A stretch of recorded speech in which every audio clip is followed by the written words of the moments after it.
Welcome everyone to Haven of Horror. As always, I am subject, and we have Robert, Pamela Voorhees, and Noah doesn't know good movies. Torgo. Good Oh, one. Thank you. We're here Joel's not even in because this movie. I don't know. I don't remember most of the characters in this movie's name. I don't care. We're here because it is Friday the 13th. And you all on YouTube have voted, and we are doing Jason X. And as always, Robert and I are the ones with the physical copy, and Mr. Physical Media over here is like, I have to rent it, and then struggles for like 10 minutes to rent the damn thing. Yeah. No, before you got here, he's like, it won't let me rent it. That was on YouTube, not me. I think it was user error. So Robert and I talked about this last night, but this is in many ways the gateway movie for me. The channel might not even exist if I hadn't seen this at like 13. That's the perfect time to see this. Noah saw this for the first time 3 or 4 years ago at this point. Like 5 years ago. That So it can't have was been around that when long. Yeah, it was around like when I first joined the Discord, which would have been 2020. It's I whenever also Cap did that probably After first see Dark. this movie like. Yeah, I didn't see that, but I also probably first see this movie like 5 or 6 years ago. And It's not something I grew up I with. remember that because I was doing a show for this channel and I was pissed I missed the After Dark commentary on this movie. But yeah, it's crazy to me. The channel's been going for about 5 years now, and this is the first thing we've done on Jason X. Robert and I like Get it this right. film. Noah's just a fraud. I don't hate this movie. I don't know. You I were think it's like, okay. this movie's the worst thing I've ever seen. If we go back to my Friday ranking, I'm pretty sure this is in the middle somewhere. All right. Without further ado, is everybody ready? I'm ready. In 3, or Noah, are you ready? Yes. In 3, 2, 1. It doesn't matter if you're ready. But yeah, I see this the year it hits DVD, so I would assume that was late 2001.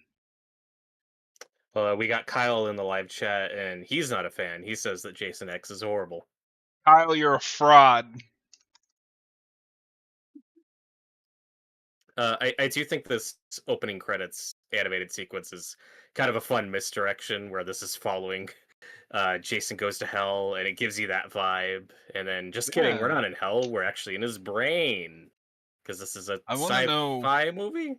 I want to know how his brain is that.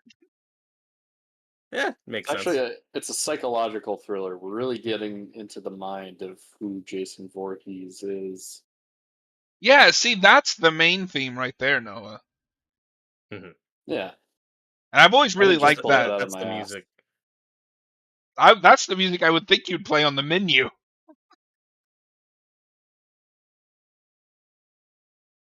Well, and famously, this is basically a placeholder movie, because after Jason Goes to Hell, we were supposed to get Freddy vs. Jason, and then that was in development hell for years and years and years. They could never settle on a script. So eventually New Line was like, let's just make a fucking Jason movie while we're working on that. I don't know. Then somebody said, I don't know, Jason in space, and they went with it. So that's what we got. They went with it. So real quick, just because her name showed up on the credits, Lexa Doig, I don't know how to say her last name, is the final girl on this. And she was just on Chucky season 1. Yeah. She is the mom of the cousin that gets pushed out the window. But Robert, I was looking at her Wikipedia page, and I probably knew this and forgot. She is also on Smallville as Dr. Christina Lamel. That famous character. I don't remember who that is, but she's in the episode Harvest. I'm I doubt that's the only Smallville connection, just because this is a very Canadian movie, and that's a Yes. very Canadian show from the But same there is era. another connection to another sci-fi show that I think ended before this that nobody talks about, which was Gene Roddenberry's Andromeda. She is in it as well as the android. Oh, cool. And we've got some more folks in the live chat. Draven asks, "Is this going to suck on so many levels?" It depends on the mood This you're is in. gonna I think it's a rule fun on time. so many levels. Terrifier in Space is the only movie that should exist, but Jason X is peak. I would watch Terrifier in Space. Give it to me. I'm down. Uh, Uh, Crystal Lake Research Facility, the famous, well-established research facility at Yeah. the camp. Yeah. And Tyler, I normally don't get a chance to watch the movie live with you guys, but Jason X is a special occasion. Hell yeah, welcome in, Tyler. Draven, she is Talia in Arrow. No, she is not. That is a different actress. Oh, wait a minute. No, sorry. She might be. I'm thinking of because the main Nissa or whatever her I'm name thinking of is. Nissa. I forgot they did Talia. They did. I don't remember what their Talia looks like. And it is Lex. No, it is Lexa. Okay, I apologize. I was thinking of Nissa. So, one thing that's funny about the setup of this movie that I don't mind is even before we get into the space stuff, like we still jump to the future. And the reason why they do that was to not get in the way of Freddy versus Jason. So that movie could still happen within the next few years, and this would still be set after that. So chronologically, this is technically the final like original Jason movie in that canon. But it is funny that this is the time when they were like, "Oh, we should jump ahead to not fuck with continuity," in a series known for its horrible, inconsistent continuity. Well, and especially with versus movies, how many versus movies are in continuity? Right. Because yeah, like Freddy vs. Jason is designed or like that could be set whenever. Like it's not a Yeah. direct sequel to any of the movies. Well, and they're so inconsistent because they did that, but then they also hired someone that's not a fan of either franchise to direct it, and they got rid of fan favorite. Because that's the other thing we should notice. This is Kane Hodder's last Jason movie. Mm-hmm. Noah, real quick, how do you feel about the Jason design in this? Because I've heard mixed things. I personally really like it, but that might be because it's my first. Not I Uber like it Jason. We for. haven't gotten there yet. Just regular. Oh, not Uber Jason. Okay, I thought Or you were both talking about designs. that. Yeah. We'll get to Uber Jason. The current one is fine. I got no real strong or negative opinions on it, to be honest. Noah, have looks, an opinion. he looks like Jason. Like, what do you want from me? Kyle Kane Hodder was the best Jason. That is correct. It's funny because Jason is kind of like the Doctor, where because there's so many different portrayals, everybody has a favorite, and then there's just was that an one that interesting comparison. most people are just like, yes, this is the best one. Kane Hodder's, he's Well- a lot like David Tennant. Yeah, sure. Yeah, it really sucks we didn't get Kane Hodder back for Freddy vs. Jason because that would have been the perfect one to is a go out shame. on for his run. But at least we got him back in the video game. It's really cool that the makers of that did that for him. So if you want more Kane Hodder Jason, we got that in the video game. So that's fun. Kyle says the 2009 Jason design is his favorite, just a monster. Yeah, I mean he's good. I like remake Jason. We peak with 7 in terms of Jason designs. Well, this Jason who just killed David Cronenberg, one of the best cameos in any movie ever.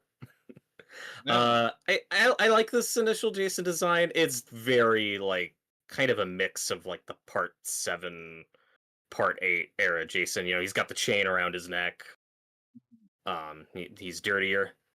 Well, it's just funny because in like 7 through 9, he's kind of decaying, a monster, and there's a little bit of that, but you could also see like regular human skin now. Mm-hmm. Well, he also has more hair this time. Yeah, I mean that changes every movie.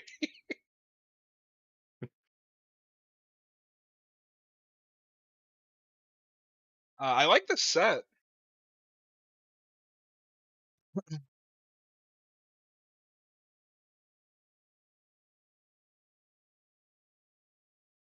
But Kane just had this way of moving as Jason that really gives the character a personality to differentiate himself from, like a Michael or a Freddy or a Leatherface. Well, he's definitely the definitive zombie Jason.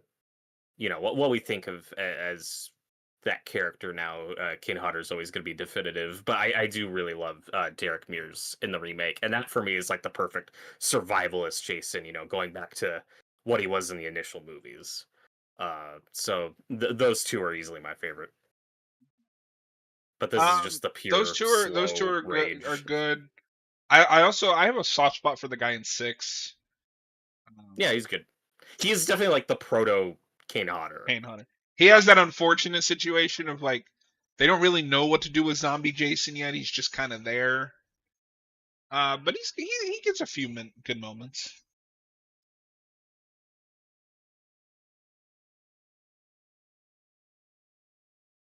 This movie also doesn't give a fuck about like logic or physics. Because why would it? And I kind of love that. Well, because what I like about that is we've already established that Jason can do inhuman things since he came back. This is the movie where they just go, whatever we want him to do, he can do. He can do. This is the Jason in space movie. You got to throw all logic out the window. Well, and Noah, I don't know if you know this, but when they were pitching this movie, there were numerous pitches, but none of them were plots. It was just, where do we put Jason? Those were the pitches. They had what scenario? It's been a minute since I watched the making of this, but like there was one of Jason in Antarctica, Jason in Africa, okay, Jason in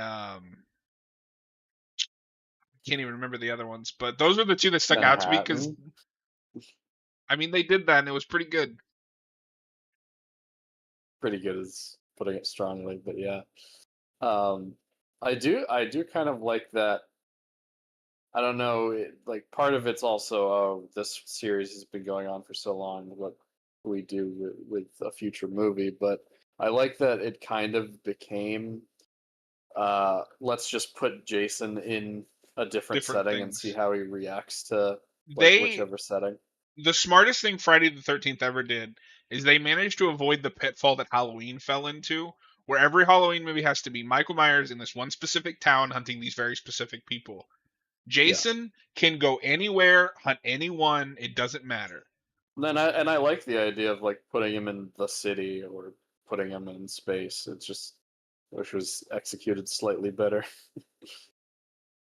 I don't know what you're talking about. This movie's perfect. Right down to the bit right down to the bit where it just becomes aliens for a minute. Do you like the spirit Halloween cobwebs yes. in this set? Oh yeah. They're gonna say it here in a minute, but I have bad news. We have passed the point where they banned hockey in this movie. Yeah. That was last year, right? 2024. Yes. Yeah, you guys remember when they banned hockey last year? I do. There was no real outrage about it. I was shocked. Okay, so I must have seen this in 2002 because it comes out. This is weird. It comes out November 15th, 2001 in Spain, but then it doesn't hit the United States until April of 2002. Yeah, it gets shelved for a minute. But this had a decent budget of 11 to 14 million, but it only made 17. Yeah, this is probably the most notable failure in this franchise, just financially speaking.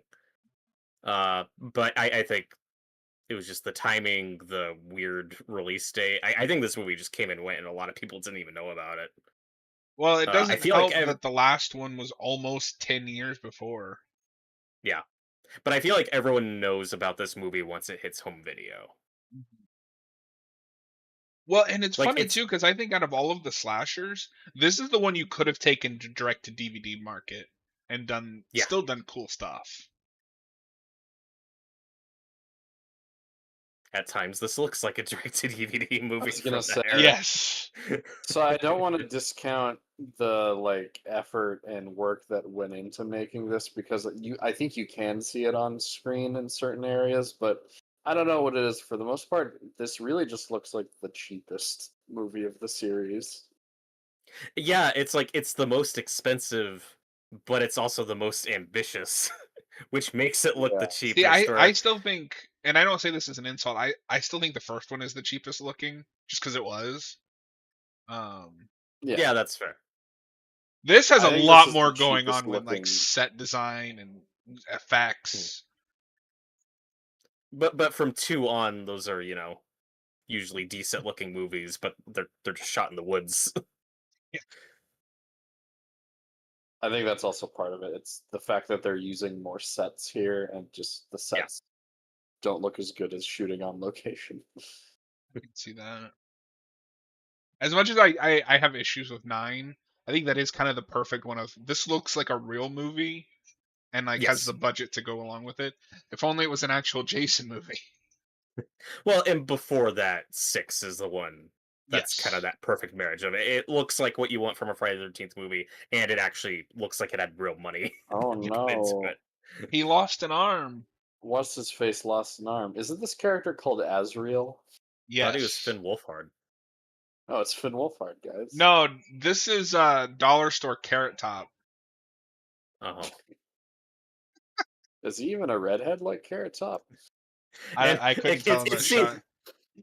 It seems It's like this. where it's green screen, it's ambitious. We gotta show like a desolate post-apocalyptic Earth, but they did their best. And as a kid, I always thought this pilot guy kind of looked like Robert Englund a little bit. Yeah, I can see that. Tyler, what is everyone's favorite kill for Friday? Oh, it's the cryogenic freeze. The liquid nitrogen. Yeah. Yeah, I mean, that's all I timer. was gonna say that, but now I feel like I can't because you guys did. Tyler, That's this movie the- is that's a- just Dune. This is better than Dune, honestly. The spice. I'm gonna And I'm leave only this half conversation. kidding when I say that I would rather watch this than Dune Part 1. Oh, you do you. But the liquid nitrogen kill is a good example where you can actually see the money on screen, and it looks good. Yeah. That is something they could not have pulled off. I also In the really early like for sure. this Colonel character that they showed on screen there for a second. I wish he was Not in the Tony movie Todd. more. Yes. He's great. I love him. But Robert, what is your favorite? Yeah, that's a good one. Hey Ted, where's the corkscrews? Great. The remake's got some good. I don't know. I have to think of that for a minute. There's so many. We gotta rank all the kills at some point. Oh God, All 200. he's killed like 200 people because they made 12 of these. Oh God, Just the sleeping bag kill. The sleeping bag. that's a great one. The sleeping bag kill. What I love about that is the number one example of like editing improving a scene. Because in the original edit, I don't know if we talked about this, Noah. He's supposed to hit her against that tree like multiple times, but they had to cut it down, Oh, yeah. so it's just the one, and I think it's better for it.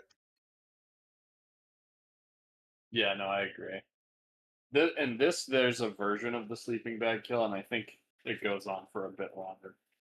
It's Yeah, also a lot and it's played goofier. purely for. It's played completely for comedy. Yeah.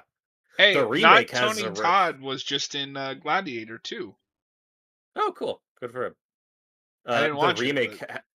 The remake has a riff on the sleeping bag kill, and it's very brutal.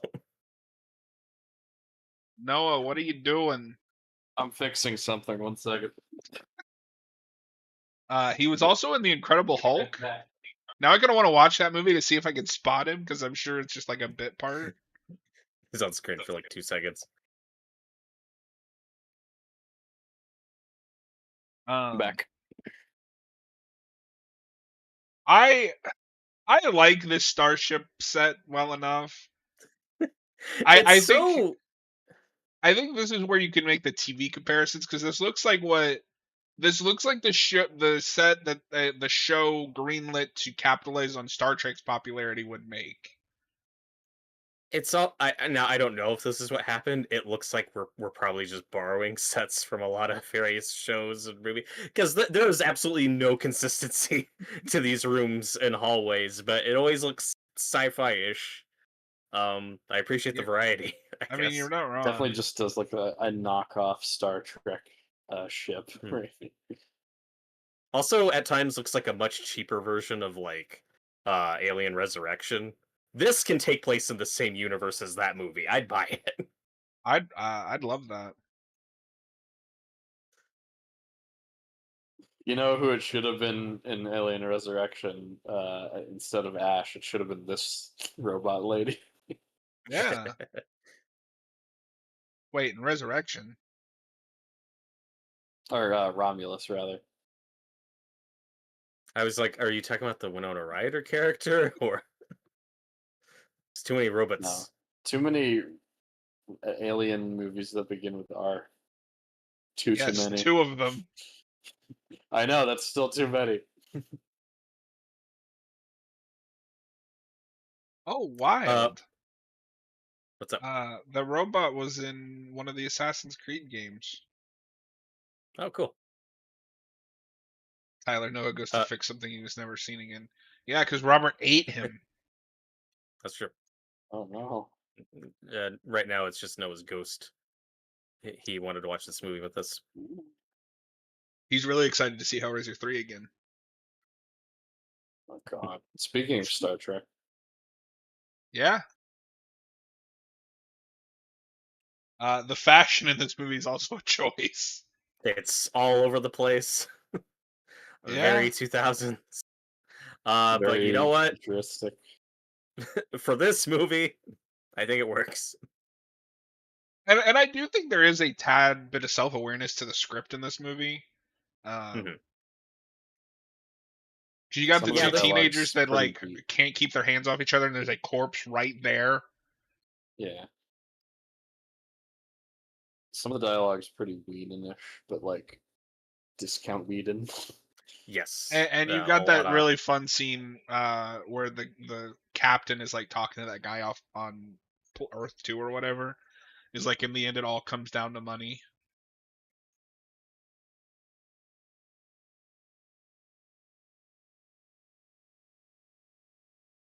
I love the captain guy. He has another kind of, I don't want to say cool death, but like cool death scene. Because you get the great, it's okay, he just wanted his machete back. Yeah, the humor in this movie is very hit or miss for me. Sometimes schlock plays better. That doesn't look good. Completely straight. Nope. And I don't know if it looks good in 02. I don't think it did. But you know, it is set up. We are setting up something. That's true. No, I think the money's on screen when you see a lot of the practical effects in this movie. I think it's the CGI that's the weak link in terms of special effects here. Like later when you see like that VR game that they're playing, there's a big alien that looks terrible. I mean, I would argue that is showing the money. It's just it's 2001 CGI, right? Or late 90s on this budget. Yeah. Yeah, but oh yeah, on the budget. Yeah, to be fair, because I can think of other movies that came out in 2001 where the CG looked much better. Mm-hmm. Yeah, but they like you said, like we said, they had more money. They had probably 3 times the budget this movie did. Of course. No, I that's the thing is I think people need to give them kudos for is they were told do a Jason movie in space. It would have just been easy to cut it down to just him in a spaceship. They would know we're going all out effects. We're going to use the environment to our advantage. They went big. One thing I did want to show you guys. Careful not to drop this. I got this for Christmas. This is my Jason lava lamp. God, it's awesome. You probably can't see it well on camera, but he's great. It's part 6. He's got the chain. What sucks is you can't like really cheap, but yeah, it's already kind of. No, that's awesome. That's What sucks is really you neat. can't just keep it on though. It's got a timer for like 7 minutes, Oh, but damn.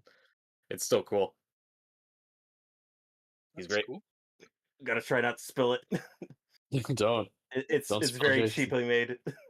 And I That's like really this cool, though. idea of like Like, the final girl is kind of a fish out of water with the killer. The problem is she adapts really quickly to to futuristic technology. oh, absolutely. She adapts very quickly to like all her friends and family being dead, living in a new time period. Like My she favorite adjusts is when very she fast. grabs that gun and she's like, "Yeah, it's just like riding a bike." I'm like, "I don't think it is."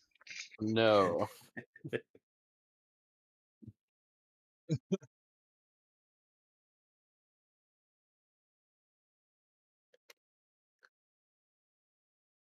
Yeah, well, I think this was also pretty heavily panned when it came out, but by fans, not just critics. Like this was not a liked movie initially. I think people have warmed up to it over the years, just for the sake of variety. And it's Jason in I mean, Space. I it's think been so when long this since came we've out, had one. Yeah.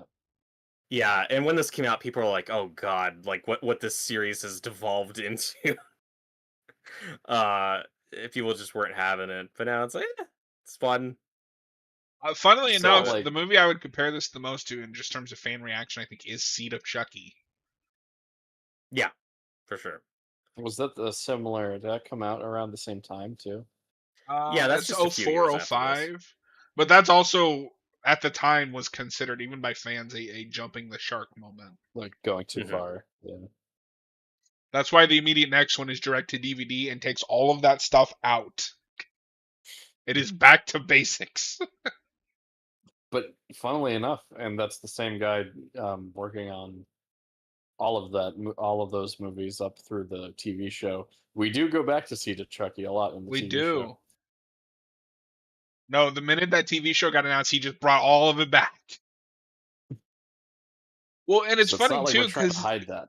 even with the two direct to DVD movies, like yeah, he went back to basics, but then the very next movie is also insane. It's insane, yeah. Oh, you thought one Chucky was enough? Here's an entire army of the goddamn things. Well, Is the he whole he needed a hit. He needed to win the fans back. He needed another hit under his belt, and then he went right back to doing the goofy weird shit. And you're like, God bless him. Yeah, I wish that we should be encouraging that kind of stuff. Not like, no, you have to make it the way the second movie was.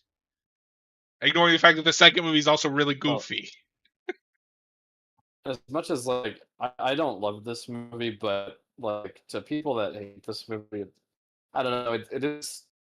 It's it's hard for me to be mad at the Jason in Space movie. You know what I mean? Well, It's and also regardless of what you think about this, like of it, this is also the follow-up to Jason Goes to Hell. Like this is at least more of what people wanted from this series. This is It, slightly a return to form. yeah, Slight of slightly, that. but also this is a series where its foundation, its very first movie, like it's not high art. It's not a great No. movie. It's just a oh, here's Halloween Noah's favorite knockoff. scene. Ugh,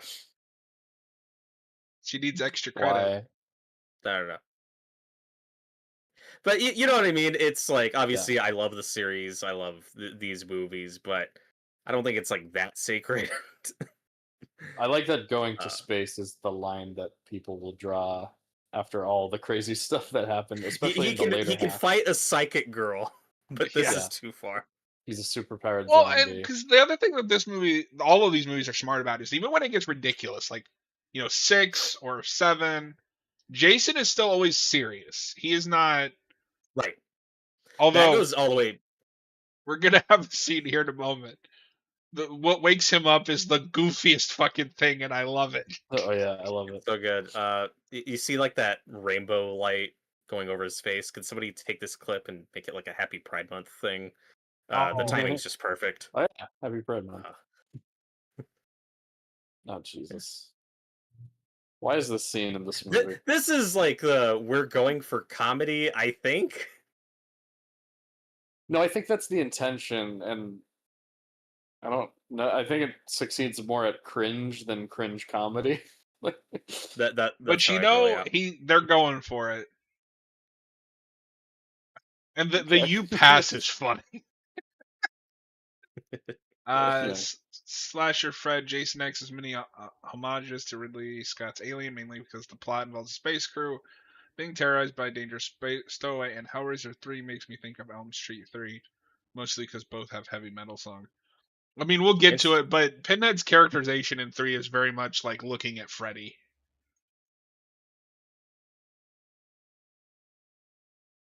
I do think it's really funny that like this lady is portrayed as like the more serious one, and she's wearing that. I was gonna make that point earlier.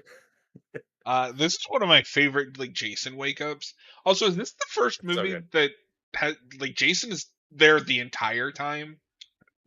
Because normally we build up at least a little bit to him, or he'll disappear for a long period. We get him right off the first yeah, scene is you're right.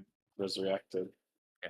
But to your point you were making earlier, John, though, when 6 went in a more comedic direction, that was a conscious choice on the producer's part. Was like, okay, you can be as funny as you want, but don't make fun of Jason. Yeah. Jason can't be goofy. He still has to be serious and scary, and that has one of the greatest Jason shots, like him standing on that RV after. Yeah, so good. Yeah,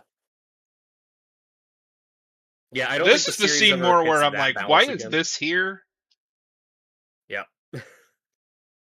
With the robot lady and her nipples falling off. Yeah, it happens.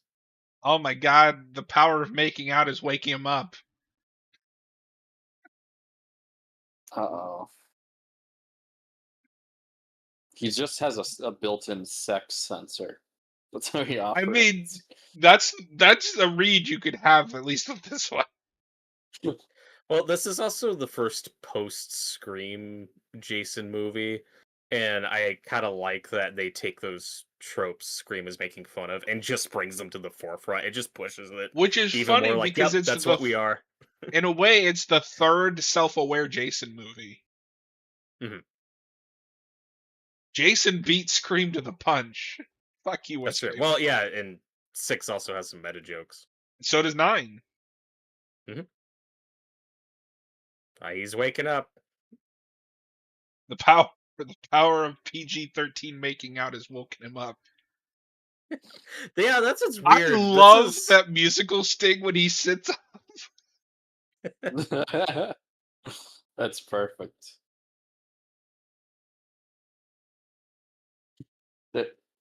Whatever they're doing with Jason now, I know there's that prequel series that's in the works, but if we were to make another Friday movie, we should have another scene like that. Yeah. Just confirm that he has like a built-in sex sensor. Well, and that's one thing I thought was funny with the game is because there's always the joke like he could just teleport around in the movies. Yeah. No, in the game he can just teleport. Yeah. Here it is. No, this is a fucked up way to die. She does not deserve this. And it's a great effect. It's perfect. When I was younger, and because like I said, this was my first, that legitimately, like, I had to look away the first time I saw that. I was also 13, but Yeah, for sure. I definitely hear about that scene long before I ever actually watched this movie. It's the most iconic scene. So good. Of course, there's a scalpel that's like shaped like a machete. And the subtitles got the sound right. The subtitles said "Kiki ki ma ma ma." Perfect. Good job, subtitle people. Tyler, such a weird edit. I think you mean perfect edit. If you're talking about where it goes from making out to him fast forward sitting up. No, that's intentional. That's not a mistake on the filmmaker's part. No. Oh, like they knew what they were making. Oh yeah.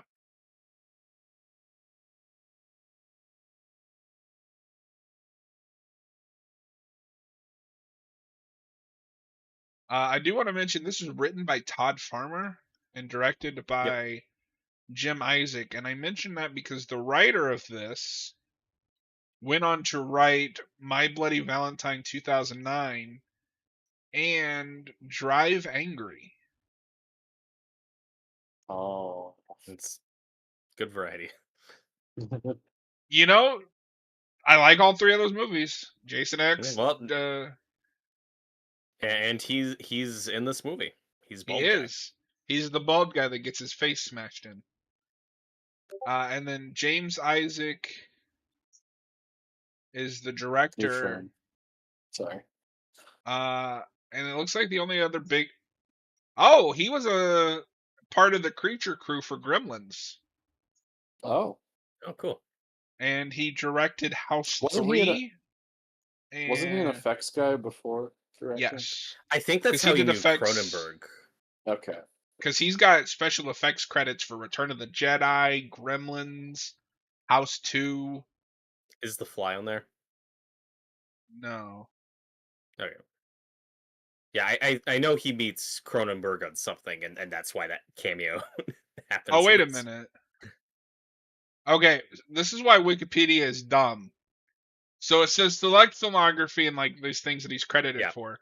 But then you read his career page, and it says he also worked with director David Cronenberg on his films The Fly, Naked Lunch, and Existence. So why isn't that in his filmography?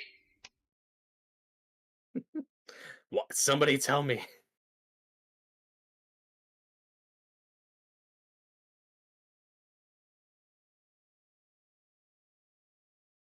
Yeah, and already she's coping with being in another time pretty well. Yeah, and I mean, I like this movie. It's fun. It's not typically my go-to like Friday the 13th tradition movie or spooky fall season movie. No, But I'm glad 'cause it exists. I think that's the other thing for me with this. I don't rewatch this a lot because it doesn't have that spooky vibe that some of the other Mhm. movies have, like Part 6, especially with like the universal Right. horror kind of influence. Well, This isn't one that I just throw on. and to be fair, this was always a summer series.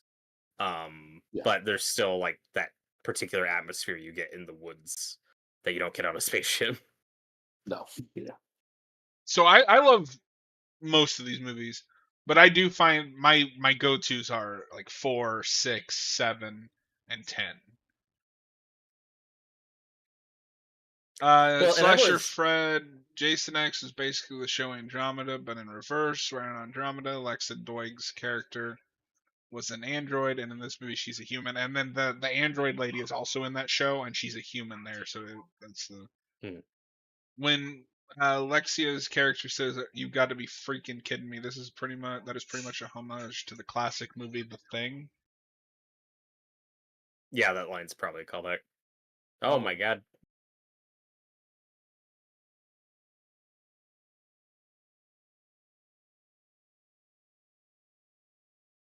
And one thing that does help this movie is now that we're in the 2000s, at least the gore isn't cut down as much as some previous sequels. Like the MPA didn't care as much by this point, and you can tell. So that's nice. Yeah, these movies weren't very scandalous anymore. Mhm.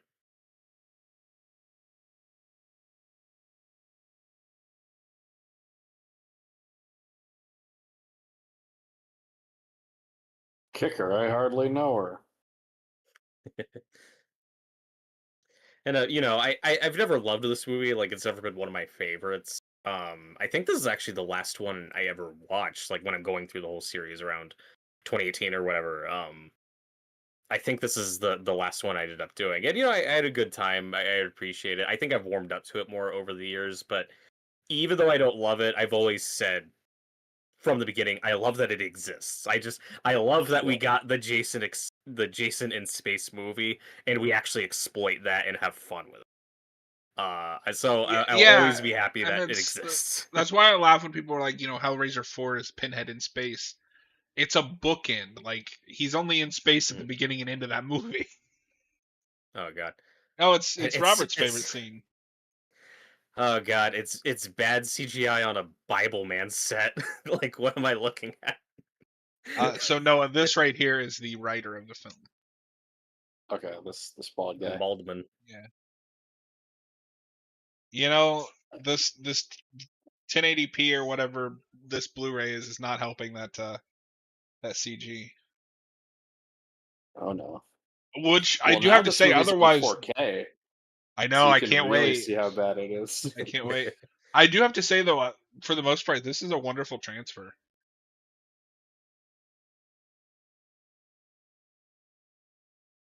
Okay, I have questions. How real are these simulations? Yes. I think when it cuts out, Jason isn't wearing like a VR headset like these guys are. So how is he able to interact with the world? Where's the logic? Tyler The- said, "Imagine being named Stony." Yeah. That's a really funny image, though. I want to see Jason with a VR headset on with the hockey mask on still. Would love that. Yeah, you're right. I forgot they're wearing like some kind of And they're headsets. just Like, how is he in the game? they're just sitting on the floor. They don't have chairs. Yeah, where are the chairs? They're just like in a warehouse. I like the lighting in this scene though. His name is Azrael. Yeah, I told you. That's not Batman. He's dead. But it is Azrael and he got his back broken. Oh, That's true. I wonder if that's a reference. That would be a really funny reference. Oh fuck! You just Yeah. killed the writer.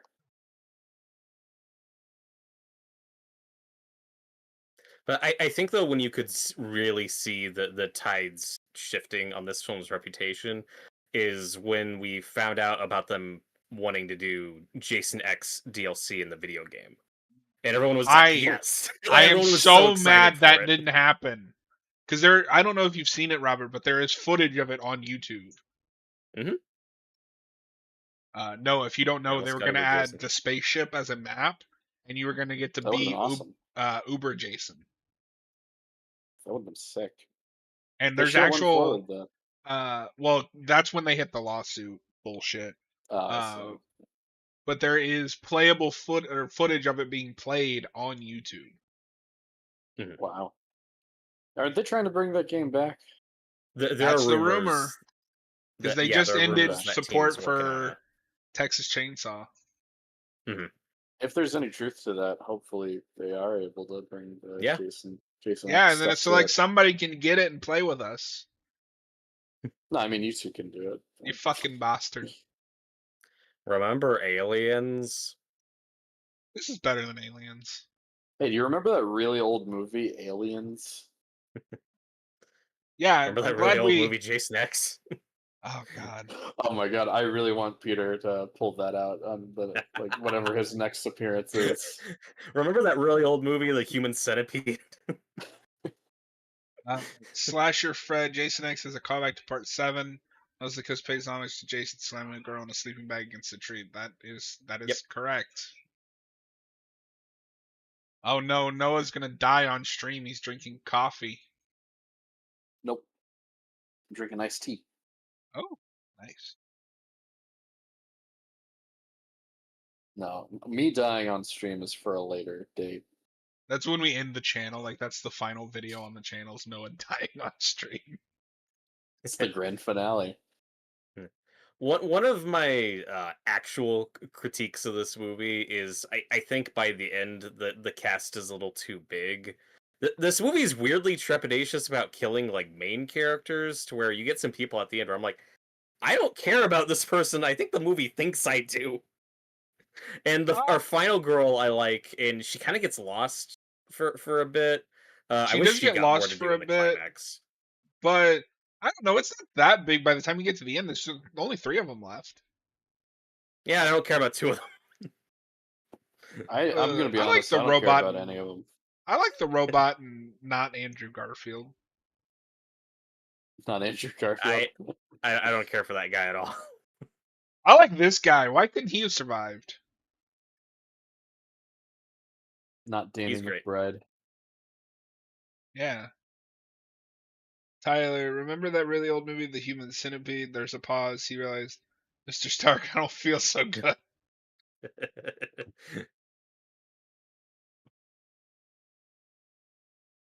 Yeah, I don't know. This is one of the movies in this franchise where I feel the cast is pretty unmemorable. I I don't remember anybody in this movie until I rewatch it, except for like like How I can you remember forget the Crutch? the robot chick, but just because of the goofy scene where she kills Jason. How can you forget the iconic character of Crutch?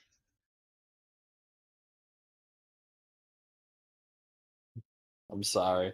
Robert, Oh my god, he teleported. what I want is the spinoff of this movie about the Microsoft Wars that he mentions later, where they're like beating each other with their own limbs.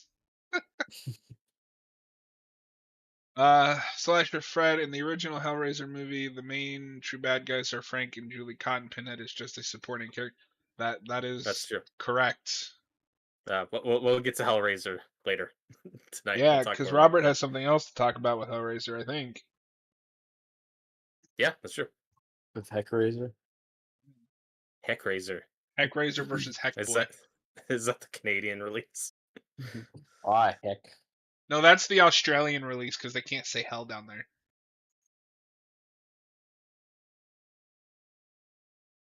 Because their accents, they just can't say it. Well, no, because they censor everything. They can't say So hell. this is where I will meet Noah in the middle. I don't know what any of these characters' names are, and I don't care. But I do like some of their deaths. Yeah, this scene goes on forever, but there's at least a couple good kills.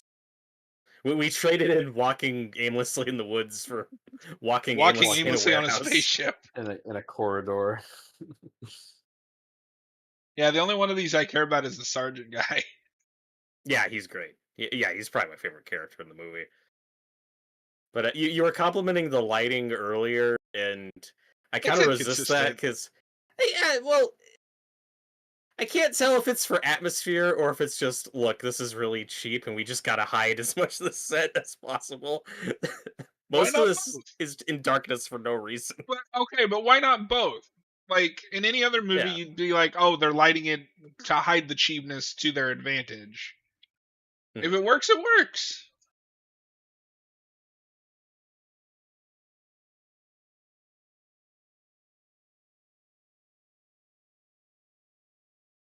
Is this part 8 homage?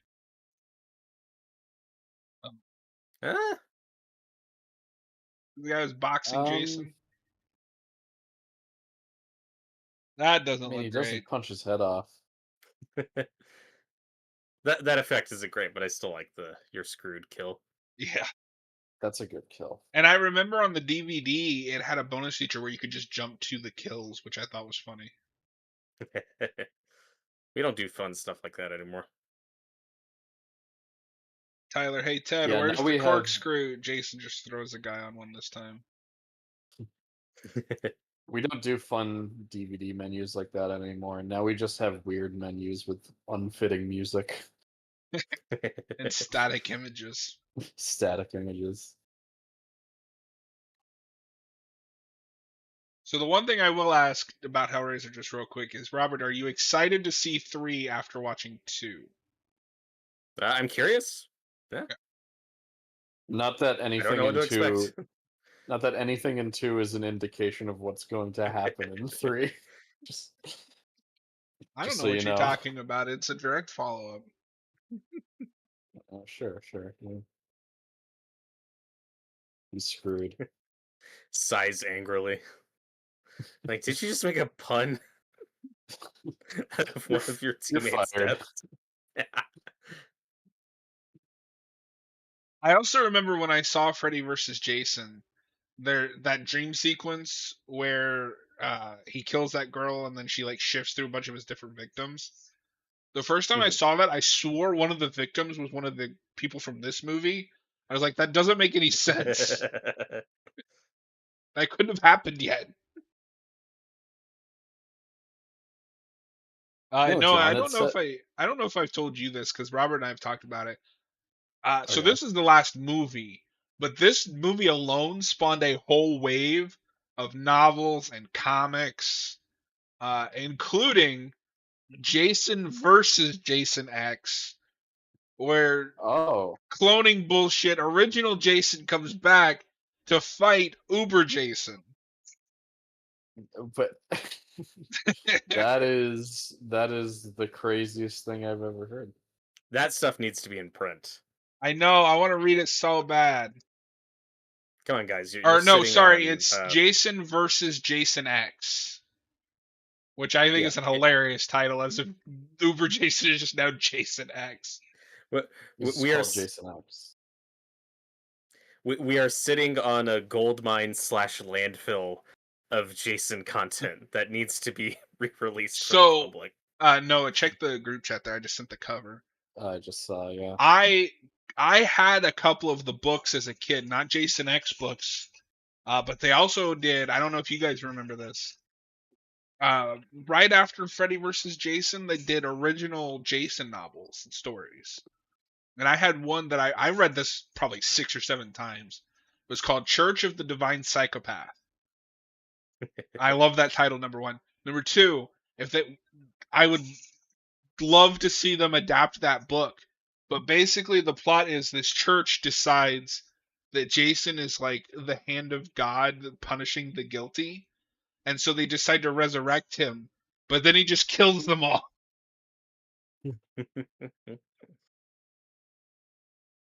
That's a great shot. He got off-screen to death. My legs. Robert, he got cut in half by the editing. He got cut.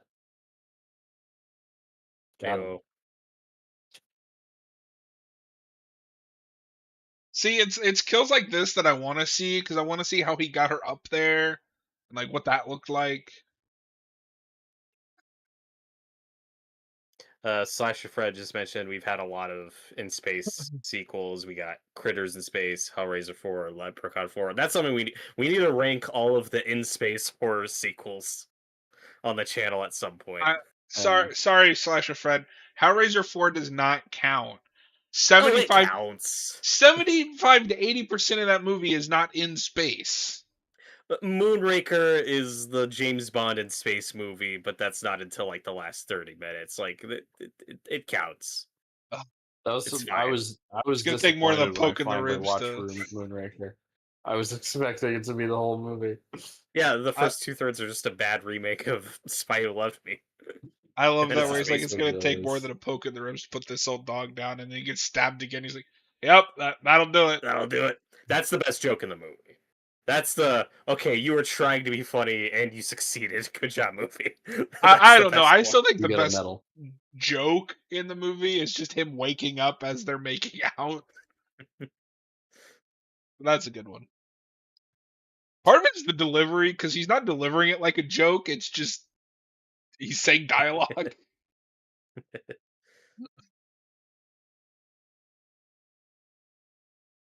All right, Robert, name every one of these characters. Hot chick, hot robot chick, black guy. Whoa. Nerdy guy. Fat guy. Hey, we established that's Crutch. Oh, man. It's not Andrew Garfield and not Danny McBride on screen together.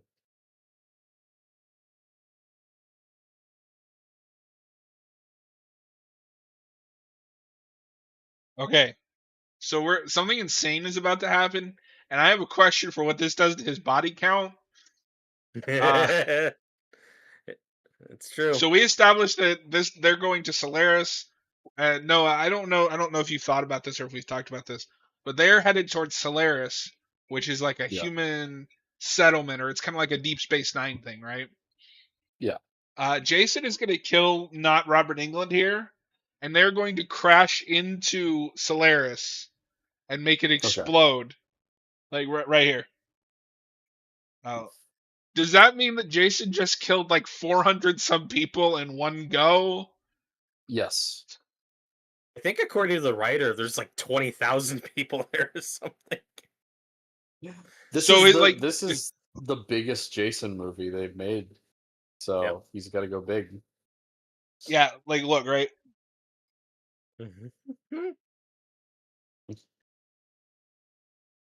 Yeah, so there's 20,000 people on this thing. Jason just killed 20,000 people in one go. I like the models. I Yeah. miss seeing real models in Me space too. movies. No, this looks great. In movies in Lost Ark. general. 90s to maybe early 2000s were like peak model work, where we just built insanely huge models for motion pictures. Like Lord of the Rings is really the peak of that. Yeah, with all the miniatures. I love all that stuff. And we see it sometimes. I mean, I think Blade Runner 2049 uses a lot of miniatures. That's true. Yeah. But yeah, mostly CG. Well, that went well. Well, that just happened. Yeah, see, the rest of it explodes on the shitty green screen. So Jason's body count will just like never be surpassed. Nope. No, it'll. This movie will be the peak of Jason's body count. He went from killing almost 200 people to like 30,000 in one movie. Okay, so if I do have a criticism of this movie, like obviously I acknowledge there's faults, but I don't care. The one thing I do care about that annoys me in this movie is this one girl that is like losing it because she's really annoying. She sucks. She's the worst, but she does get a really funny death. Yes. Yeah. I could have done She without her does. line She does. What line? when she dies. She says this sucks on so many levels. That's No, a different girl. That's Noah. a different girl. Oh. You can't tell hot brunette chick number 1 from hot brunette chick number 2. I'm sorry that I can't keep track of these really distinct, memorable characters. But she does lead to one of the more memorable lines in the movie. I can't. Which I say, but now I can't remember. But it's like right after she has her freak out, and bitchy girl's like, "We really don't need this right now." No, and we'll get to it. Like the this sucks on so many levels kill, I think is the worst kill in the movie. That one's disappointing. Right. Where It's disappointing because the setup is really cool. What I hate about that setup. What I hate about that isn't in the movie. Critics ruined that for me because everybody thought they were so clever in their reviews by quoting that line. You're not clever. Yep. Stop it.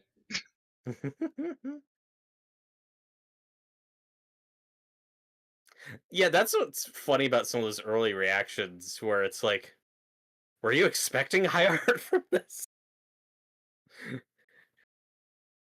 From both critics this and is fans, funny. Where it's like, why don't you just stick your head out and have a peek?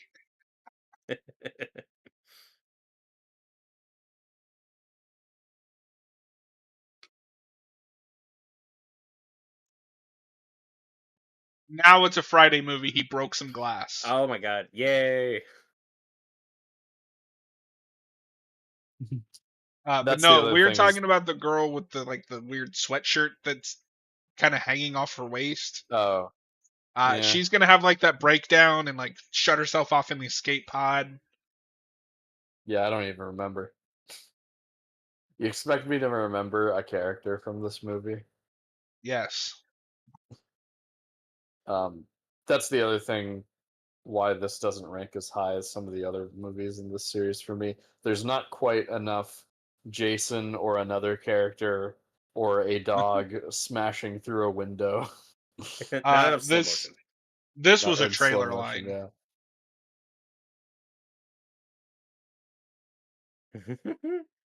No, this scene I like a lot. I love this. This guy's great. And I've seen this a million times, but this guy just sells it. Tyler, to answer your question, Noah is because he's a fraud. But Robert and I are watching our Jason X Blu-ray.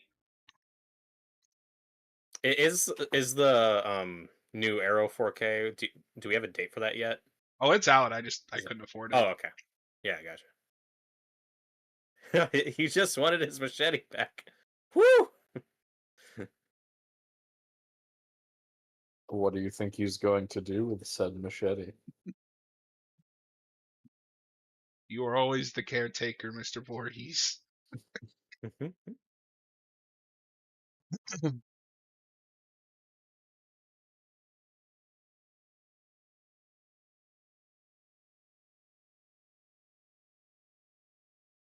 Yeah, I don't think the cast is terrible. I appreciate that most of them are playing it straight, but that's the main thing lacking for me is I could use some more standout characters. Yeah, A I lot of these mean, people are kind of there's generic. enough here for me, as many as any of the other sequels. I like Tommy in Oh, part 6 a here's lot. your favorite, where she just picks up this gun and knows how to use it. I do like her. I think she's well cast. I like that she's kind of an older final girl for the series. She just doesn't get enough to do. Yeah. No, I like her a lot. She would probably rank in the upper tier of my Friday Final Girl rankings. Yeah. But then you have movies like Part 5 that has like the best cast ever assembled in motion picture history. Everyone is memorable in that movie. I wouldn't go that far. Noah Tyler, agrees okay, with I'm me. going off my DVD and it seems to be going faster because I had the machete scene a few minutes ago. I mean, are you synced Oh, up with the weird. timestamp? I think I might upgrade them to the 4K. Yeah? What if the Australian version is I, like the Australian cut and it's only like an hour? I'm glad Jason X got a prestige release for their It's so video. funny because it got the remake. Jason Goes to Hell and Jason X got prestige like Arrow releases before any of the original sequels. They should also do Freddy versus Jason. Has that been confirmed yet? Like, do we have a date I for it? I think don't know they if they are going to do announced. Freddy versus Jason. I I don't know think if we that have a might have been date in though. that announcement. It would be the Maybe. last of the new line Jason movies. Yeah, that's Well, the it's one weird I how would they pick up. did it.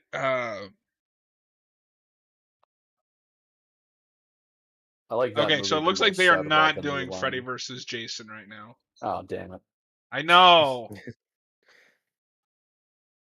So sad. That's the best of the new line Friday movies. Yes. Quality wise, that's probably correct.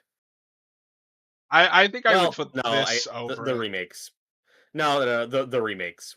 The remake would be my favorite. Remix, Of yeah. Yeah, but I the don't I new count that line prefer because era. that's Freddy mostly versus Jason. Platinum Dunes. Mhm. And I like the remake, but give me zombie goofy Jason over Hunter Jason any day. For me, of the new line, it's probably this. This is gonna be blasphemy. This, then Freddy versus Jason, then the remake, and then I don't care where you put Jason Goes to Hell. Tyler, they can't do Freddy versus Jason.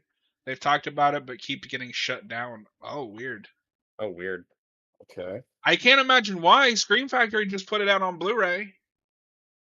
Well, okay. Admittedly, you can also tell that that's just like an old Blu-ray that they put in a new case, but Yeah, maybe but I Warner mean, Brothers it's a has. new line movie. I Oh, don't you know. know what though? Because Robert England or Wes Craven's estate, I think, got Freddy back. So Yeah, maybe that's probably what it is. Okay. can we That's just play definitely it. ball? Like, I'm so sick of uh, rights politics with these horror franchises. You would make more money if you just put the damn thing out.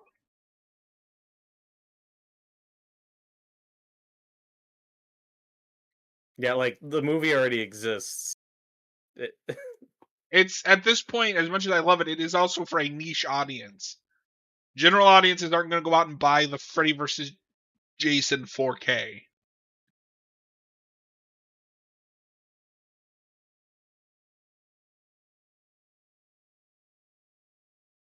I haven't seen that movie in a hot minute.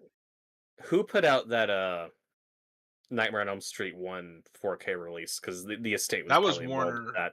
that. I think that was Warner's themselves. That might be part of it. Maybe Warner's wants to do it. Tyler says for him it's the remake, then Freddy vs. Jason, then Jason X, then Jason Goes to Hell. Fair enough. I think the only thing the remake is Freddy vs. Jason is missing is I don't love the final girl. She's fine. She's not great. And he also, Freddy as versus much as we complain about some of the dialogue in this movie, Freddy versus Jason has it way worse. Freddy died by fire, Jason by water. How can we use How that? can we use that?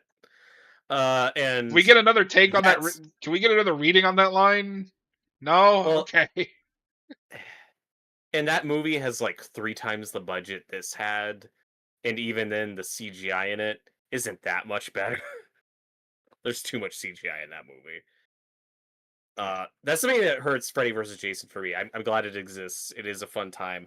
I do wish it had been made like a decade earlier, because it's too deep in the 2000s. Like, it looks too glossy and modern for what a Freddy versus Jason movie should look like. But whatever. And Fun also, guy. as much as I like Ken whatever as Jason, every time I watch a movie, like this would have been so much cooler It with should be Kane. Kane. Yeah. This is a Oh good my joke. god! It makes no sense, but it Well, works. Jason just wanted to show off. He's like, look, I got a present. Oh, This is a hey, cool you're death. alive. Oh. Oh wait, you're just a severed ahead. That was truly Oh, a God. shocking revelation. Oh, here it Don't- is. Don't lose your head over that revelation. It was really shocking, Noah. Positively shocking. They should have got Sean Connery for one of these movies. That'd be amazing.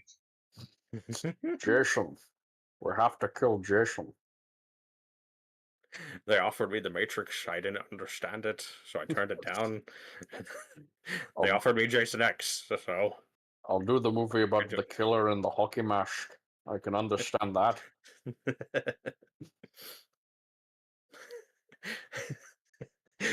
I was a wee lad of 52 when the first movie came out. I remember watching it in the theater. Here's Robert's second favorite death in the movie. It's great. boy. This is the one we were talking about earlier, Noah. This is the girl freaking out, who's gonna fuck everything up. Yeah, I really Kinza? just Like, combined what- those two characters. What was her goal here? What was her plan? To escape. Yeah, I forgot about that. Like, I get that she's traumatized and freaking out, but it's also like, what are you doing? Being stupid. I appreciate the amount of explosions in this motion picture. It's a fun Oh, God. sci-fi action movie. That looks like a sitcom shot. Jason just stepping out. And now basically we die. Intense music playing. Jason's standing right behind us, isn't he? Slappy? I love this reveal, and I love when people see this reveal, because I don't think you can predict that this is coming. Yeah, when I first saw this, I was like, "What the fuck?" This is the part where I'm like, have we gone too far? Robert, the answer is no. I kind of... This any further than turning him into a body-hopping slug that can only be killed by a sister that didn't exist before that movie. Well, also, from what I remember, the scene goes on forever. It does go on forever. I think it's funnier if we just kill her here. Like, if we just don't do the fight. Yeah, but then you don't She get shoots Mecha him Jason, for like which is 10 peak. minutes. And then it all Yeah. builds up to Mecha Jason, so it's like, what's the point? I think it's just the execution thing where this is the most, like, we're going full schlock, but also, like, the action's not great. Remember The Matrix? Yeah, this is kind of the Matrix. I mean, she's kicking. She's shooting. Feel about it. He's in black leather.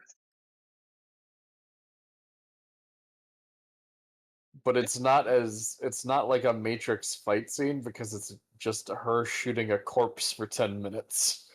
This scene's just over. Yeah, but now she's doing the flips.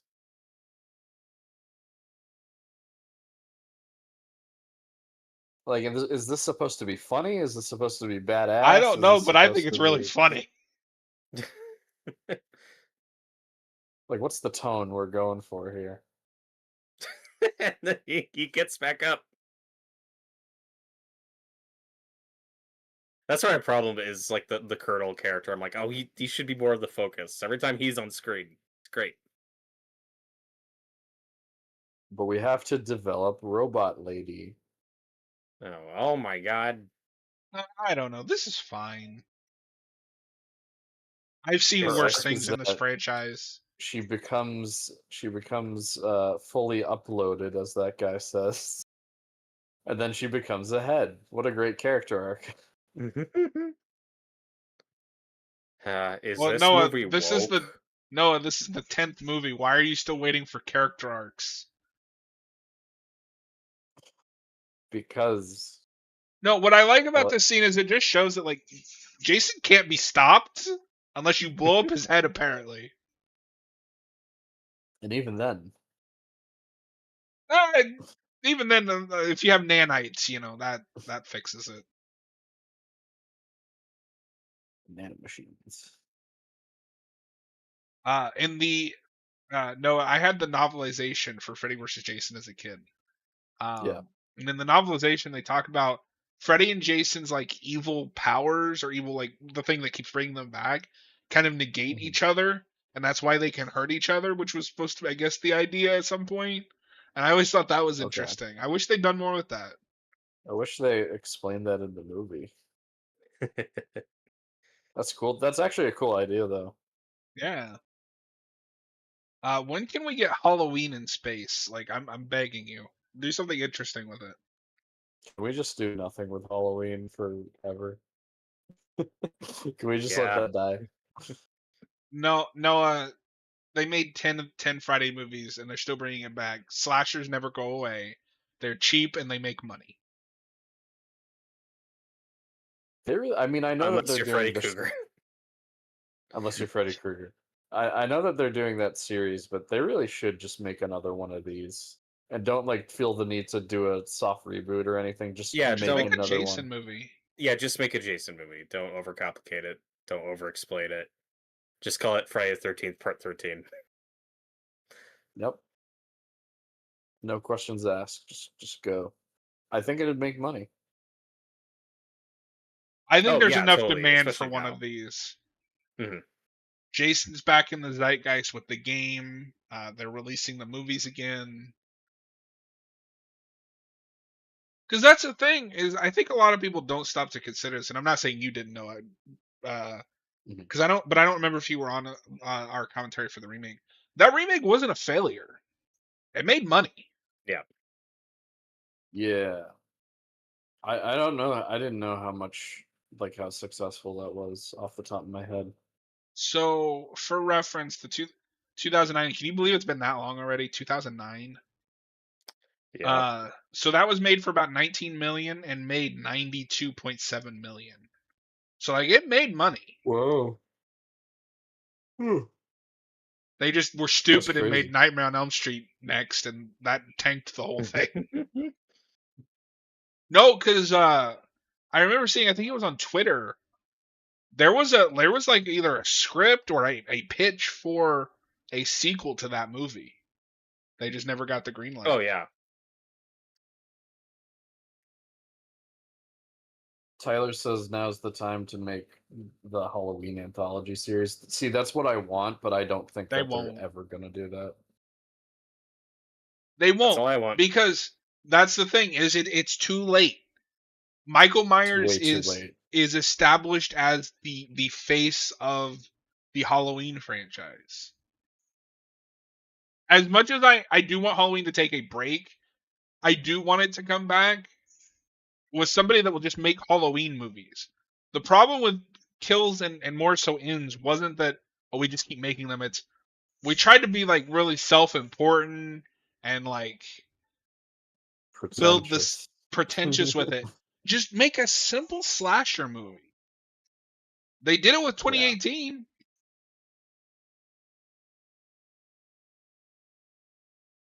And take Michael out of Haddonfield. It's been how many Halloween movies are there now?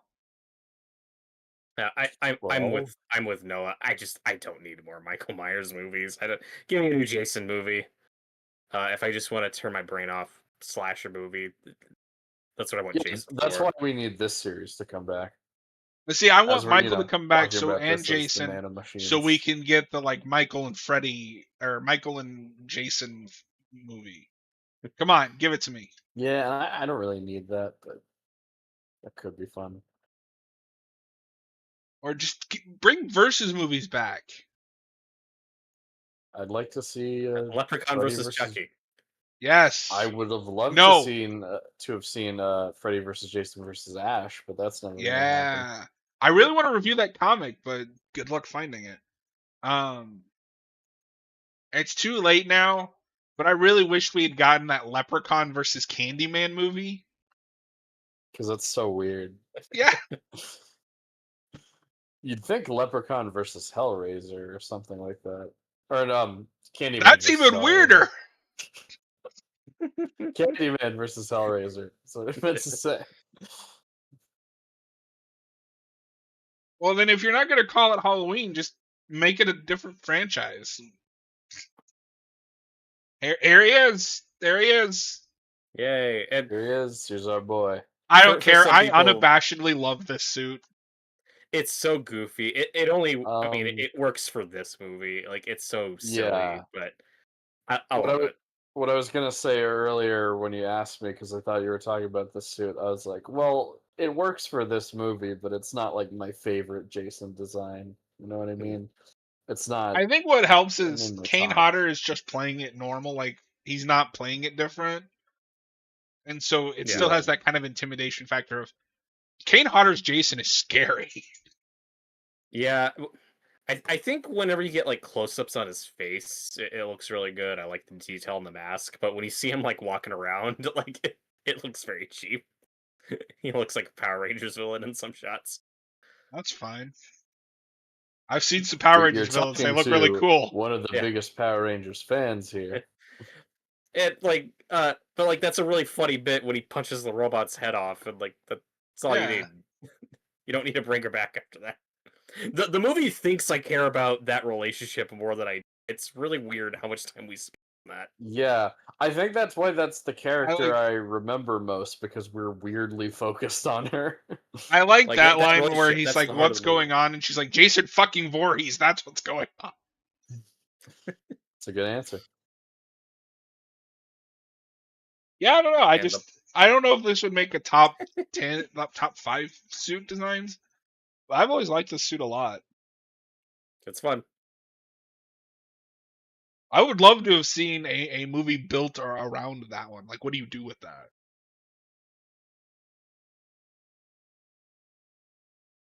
Now, I will give you this, Noah.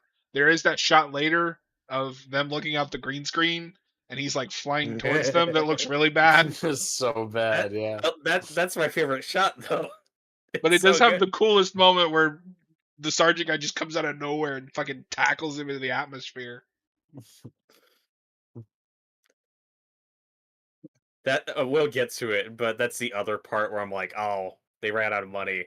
Where you've got him and Jason walking toward each other, and like there's sparks and shit go off. I'm like, okay, here we go, and then we cut away. It's like, oh, I wanted to see that fight, but we cut away. That happens a couple times in this third act. Like, oh, we ran out of money. Because Like we this have right to here. spend more time with these two and their relationship. That Colonel guy is boring, Robert. Why do you care about him? Boo. This is a cool And- setup. It's just, yeah, they have to cut it out because This should be the second best kill of the movie. Like, it's what you want in a space horror movie like this, is somebody getting sucked out of an airlock and all the gore potential you have, and it's like, nope, just happens off screen. Alien Resurrection still wins the gold medal for best it does. airlock. I don't sequence. hate what we have here, but yeah, it could have been better. I don't even hate the pun. I need the kill to be good. No, the only thing that ruins the pun for me is just I got really tired of hearing that is the review for this movie. Yeah.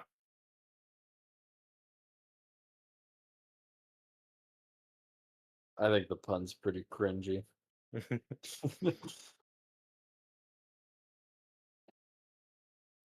You need Arnold Schwarzenegger to sell that line. This sucks on so many levels. Ah! Ah. There's like they did that in 2 seconds. There's like barely even any blood. Yeah. Oh god. It's so awful. I was about to say that sucks, but I can't even say that.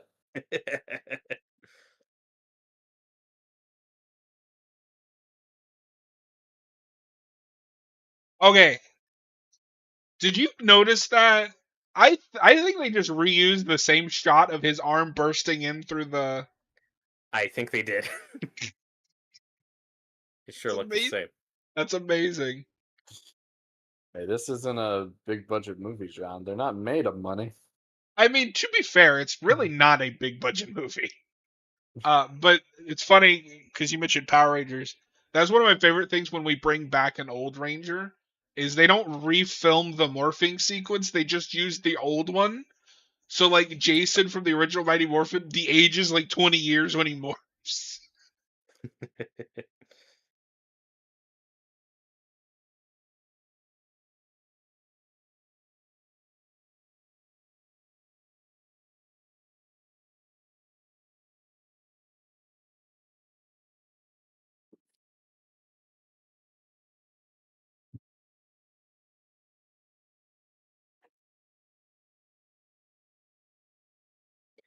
Noah, are you gonna watch Hellraiser 3 with us, or do you need to tap out after this? I'm I think gonna he do said he was going to do Hellraiser both. 3. I was just asking because after that, I gotta tell you guys what I'm gonna be making you watch Yeah. Okay. in the future. Okay. So it's something Yeah. John's seen. I don't think so. Okay. All right. Never mind then. Well, The I mean, one- I have a few options that I've been like bouncing around, but there's one I might go with. It's just because the way you said it, it sounded like it was like, "Oh, I'm gonna make you specifically watch something." you.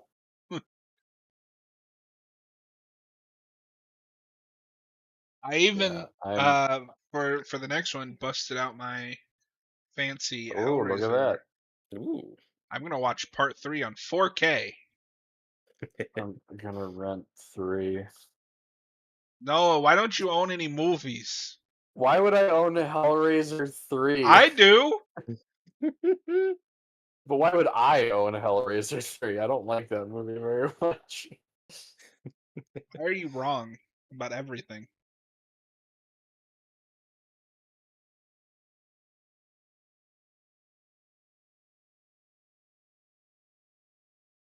Yeah, I'm really excited to get to that one. I'm excited for Robert's reaction because you don't know anything about 3, right? I really don't know much about it. This spacesuit that this guy's wearing kind of reminds me of the ones in 2001 a bit. I don't know if that was an Oh, yeah. intentional It's a cool nod to spacesuit. that. Yeah, or like the spacesuits in Star Trek: The Motion Picture. When Spock's like going out into V'ger. Oh my god. He pushed down that plastic door. I don't know why I just thought of the rubber icicles from Batman and Robin. Yeah. Same kind of vibe. Like, and that's like one of the most expensive movies ever made at that time, Everybody, but also yeah. looks really cheap in places. Oh yeah. And this is the famous hologram scene. He's back at Crystal Lake. It's weirdly nostalgic because it's like, oh yeah, we haven't been here in a while. This is a Friday the 13th movie. Oh, we've been in space Kinda for so long. And I'm sure you know this. I think it's a Colin from Red Letter Media, the Canadian guy. He worked Yeah. on this movie. I think he worked on some of the digital VFX of the sequence. Good job. Good job, Colin. I do this set. I really love though how it's like half the lake, but you can still see like the walls in the background. But I think that's cool. I think that works. No, it's actually a pretty cool set.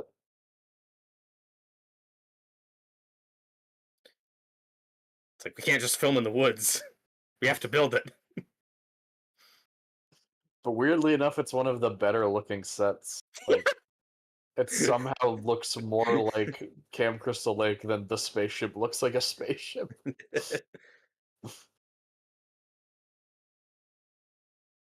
Crystal Lake, 1980. Tyler says that Robert's going to make us watch his home films, a true horror show. Oh, God. Oh, God. I'm gonna show them my private movies.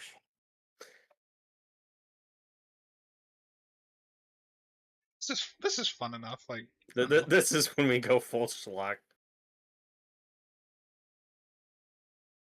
Is this movie self-aware? Only when it wants to be. And yes, as someone in the chat mentioned before, this is the other take on the sleeping bag kill. I love this. I don't care. It's I think so it's over funny. the top. I prefer the other one. But We have stopped trying to be a horror film by this point. I mean, I'd argue we stopped that a while ago. Like,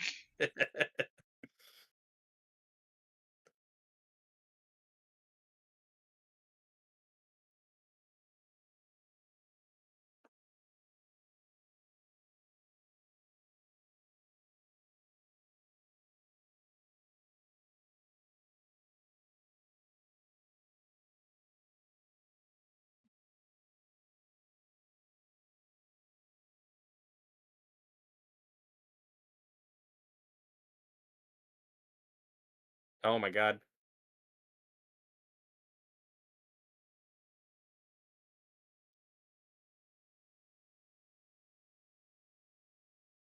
run through that hallway. Yeah, like I said, just no consistency or visual identity to this shit.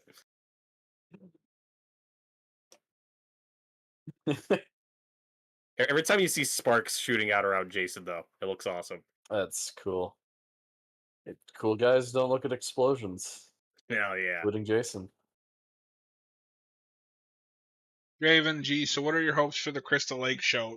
At this point, just to be good. good. Like, I don't yeah. I don't know enough. I'm confident. I'm liking that it what will they're be good. announcing. I think Linda Cardellini as Mrs. Voorhees is awesome. That's perfect casting. I've always said though, like I have two pitches for how I'd reboot. Hang Friday on, the 13th. we gotta. Oh, and it cut away. Yeah, no, that's fine. I don't. No. It looks so cool, and then we don't. This film's scary as a kid. I can't imagine that would be considered a horror film. It feels more like an action film. I mean, action horror exists. Yeah. No, this didn't scare me. There's a lot of aliens in this movie. This didn't scare me for someone who wasn't used to a lot of gore, and I'm not, or any kind of gore really. The ice kill grossed me out the first time I saw it, but I adapted. You evolved. Adapted, aka desensitized. Yeah, I've seen far worse now. But back to Draven's question though, where it's like I've always said I have like two pitches for how I'd reboot Friday the 13th. I have I'd love to go creepier and more grounded and serious and like scarier than this franchise has ever been. And I also just want a Jason movie. So if the Crystal Lake show gets to scratch that first itch for me of being more psychological and creepy and serious, but we can also have a fun Jason movie, then I'm happy. Then I get the best of both worlds. And I feel like that's what they could do, because we're in this territory now where you can do that, which is why with the DCU, I'm glad we're getting two Batman things, because we can have the Batman that can go toe to toe with the Justice League and stuff in gun stuff, and then the street level detective. Yep. I love how weirdly sentimental the Syndicate gets. It's like, oh, it's come full circle. Just these two young people seeing a shooting star. Do you think this movie is? Do you think this movie is made when they're making this? Like, yeah, this might be the last like solo Jason movie. Oh yeah, because that ending kind of feels like it. Also, I want to know what It Uber is? Jason looks like without his mask. Yeah. Wait God, a that is minute. abrupt ending. There's the menu music. Oh, Oh, it is in okay. the credits. It is in the movie. Why okay. is that the song they used for the menu? Because it's cool? Why is this the Question song mark? they used for the credits? I was gonna say, like, why is this in the movie at all? This- Do have either of you ever seen the trailer for this movie? No. Oh, yeah. So Noah, they used Drowning Pool's bodies for the trailer for this movie. Okay, yeah. Because of Yeah. course, The bodies it's hit the awesome. floor. The bodies hit the perfect. floor. Well, that was Jason Oh. X, peak You did it, peak John. fiction. You got the movie you wanted. I did. So we're gonna. Well, thanks if you're watching after the fact. Thanks for watching. Happy Friday the 13th, and we'll see you guys on the next one. If you're watching live, we're gonna do Hellraiser 3 after a break. But before we take that break, because I'm impatient, I want to know, Robert, what did you think of Hellraiser 2? I really liked it. For the first half, it's very much that a typical sequel that's just kind of doing the first movie again, but it's doing some cool stuff with that.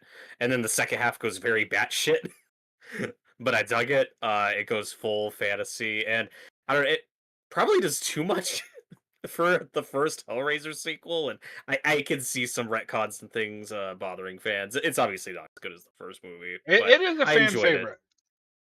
I enjoyed it. I don't know what I like about 2 is it really captures like the vibe of and style of the first one. Helps that you have a lot of the same cast members as those characters. It feels very visually consistent. It has the same composer, so the And, music's still great. I believe it's that because part of that is Barker is still He heavily has a story credit. involved. Yeah. 3, I don't know what to expect other than what you've talked about. Based on the poster, this Oh, could be God. Pinhead. This could be Pinhead takes Manhattan. Okay. Mm, Is that accurate? I don't know. Um, I'm not doing anything. yeah, shut up, no. So yeah, shut up, no. So because I am in the minority. I don't like to. I don't like humanizing the Cenobites the way they do. I think it gets kind of boring in places, but that's just me. But anyway, I'm glad that you liked it. We're gonna now take a quick 5-ish minute break. I at the very least have to swap out discs, and then we will do Hellraiser 3.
Ready to raise some hell.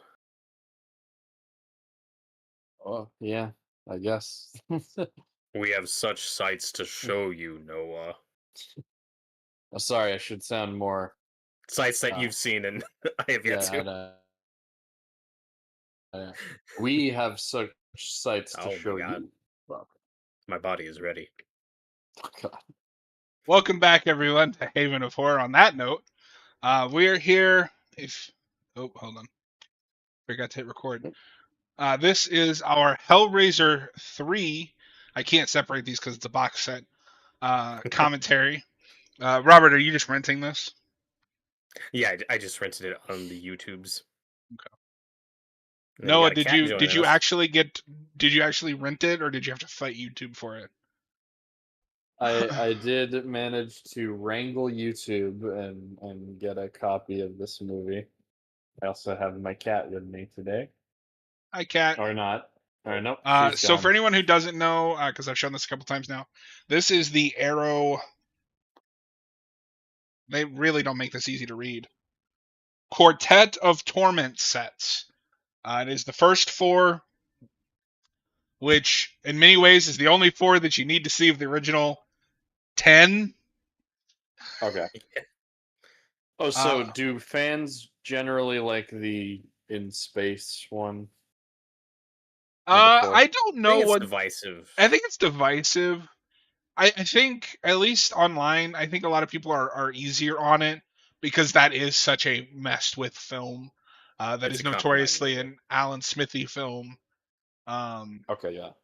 It also helps that they're better than what came after, because the first 4 are the theatrical movies, and then it is the slot of direct to Okay, video straight to DVD or video. Yeah. And bullshit. also, to my knowledge, based on the little research I've done for this, I think 4 is the last one Clive Barker has any level of involvement Yes. with. So it makes it really easy to separate the first 4, however you feel about them, from the ones that come after, because at least his name's on it. Like these are the Yep. Okay. only like legitimate Hellraiser movies. But I've only seen the first 2, so I'll see what I Yes. think of This is Hellraiser: I've Hell only on my Earth. seen the first 3. pick for made them watch. Mostly Robert, and because I hate Noah. No. All right. Is everybody at timestamp 0? I'm Now ready. I am. Now I am. Yes.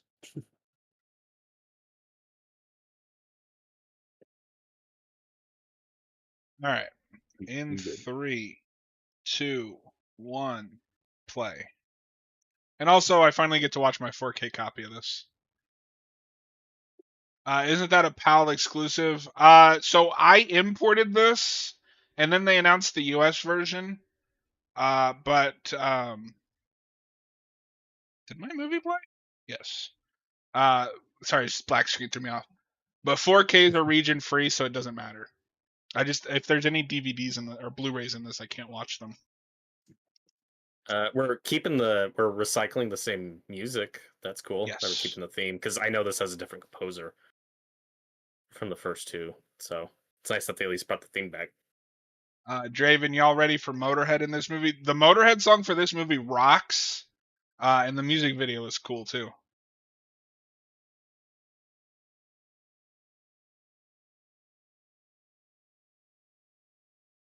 So as a kid, I was scared of Pinhead. I knew of him in passing, but my dad had the poster for this movie, and it scared the shit out of me.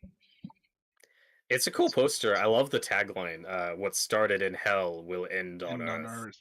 It's great. Even though I'm pretty sure they just recycled the same image of Pinhead from the poster for the first movie. Those lazy fucks. I think it's just the same Pinhead photo with a different background. I could be I wrong. think it is. So okay, I think it's a little more complicated than that, because Okay. I think so. The original theatrical poster is different for Hellraiser, at least in the UK. Yeah, UK is a But different looking poster. at looking at, yes, it is for the US poster anyway. No, that is the same photo, just a different background. It's beautiful. So Well, this is directed by Anthony Hickox. Sorry, what were you gonna say? Well, no, I was just saying that first one, that poster, like that VHS tape is like one of like the iconic horror VHS tapes. Like everyone's seen Pinhead, even if you know nothing or even watched it growing up. That's just a poster people know. Like Pinhead instantly caught on. It's just an icon.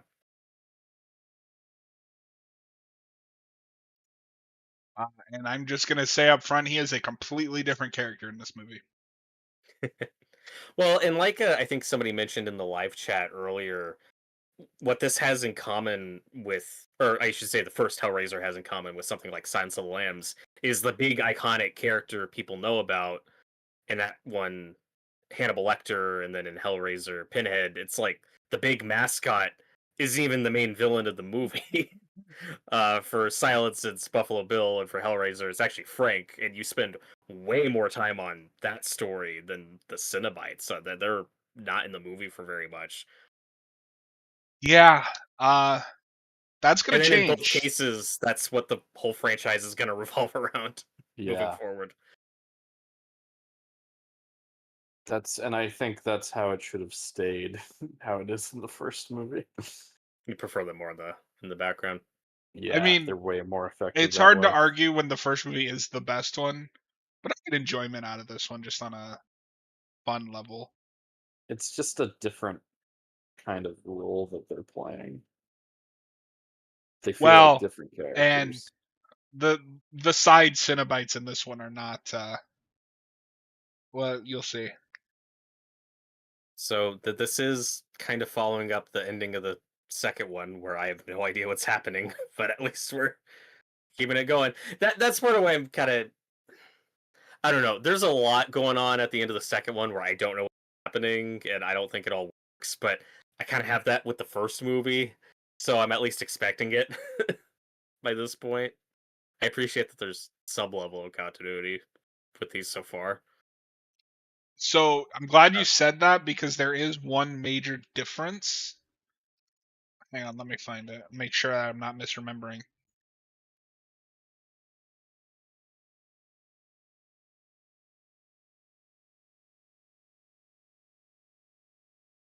So if I remember correctly, at the end of 2, the pillar that he's trapped in is like wooden and like his Yeah. face, and here it's just a statue. Right, Yeah. and I can't tell if that's like an aesthetic choice or a budget choice or what's going on. I'm just I going think with it's an incompetent choice. Well, okay, and 2, while I really enjoyed it, and I'm sure this bothers John, has at the start, it retcons the end of the first one in a really bizarre way. Where remember at the end of the first movie when the house burns down, and then you get to 2, it's like, oh, that didn't happen. Forget about that part. Yeah. It's really weird. I don't know why they Not did that. Hulk Hogan over here. It's got great hair. But Noah mentioned a Star Trek reference or connection, and I don't know if you know this, but the girl here that's going to be our final girl was in Deep Space Nine. Oh, cool.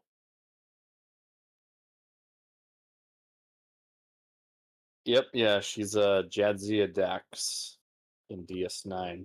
It's good that she finally got to be in Also- something worth watching. You know. Yeah.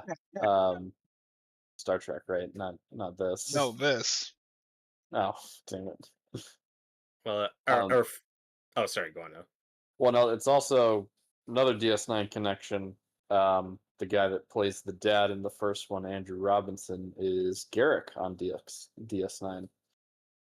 Who I heard who apparently didn't come back for the second one, but you do get him in like one scene where we see the wedding. Was that just deleted footage from the first one? Oh god, I'd have to watch it again, but I Or does he know leave production? he was supposed to come back. So that whole thing with like her dad being trapped in hell, and then it's actually Frank. It was supposed to be her dad, but they couldn't get him. So that's why that ending of that subplot doesn't make any sense. Yeah.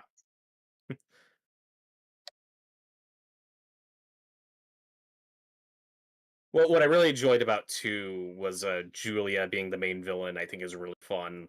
I like how many returning characters we do get. I like Kirsty a lot in the second one. That actress is great, super underrated. But by part 3, I'm open to a shift in perspective for a new protagonist. I don't know if I'm going to feel that way by the end of this movie. Um, I don't know. I'm open to some new characters. Right now he's open, but we'll see. It depends on how okay are you with this going full schlock. That is tonight's theme. Once semi-serious franchises going schlock. Oh my god. Yeah, that's not how that worked in the other 2 movies. Yeah. Oh Jesus. Oh god. He's not doing too good.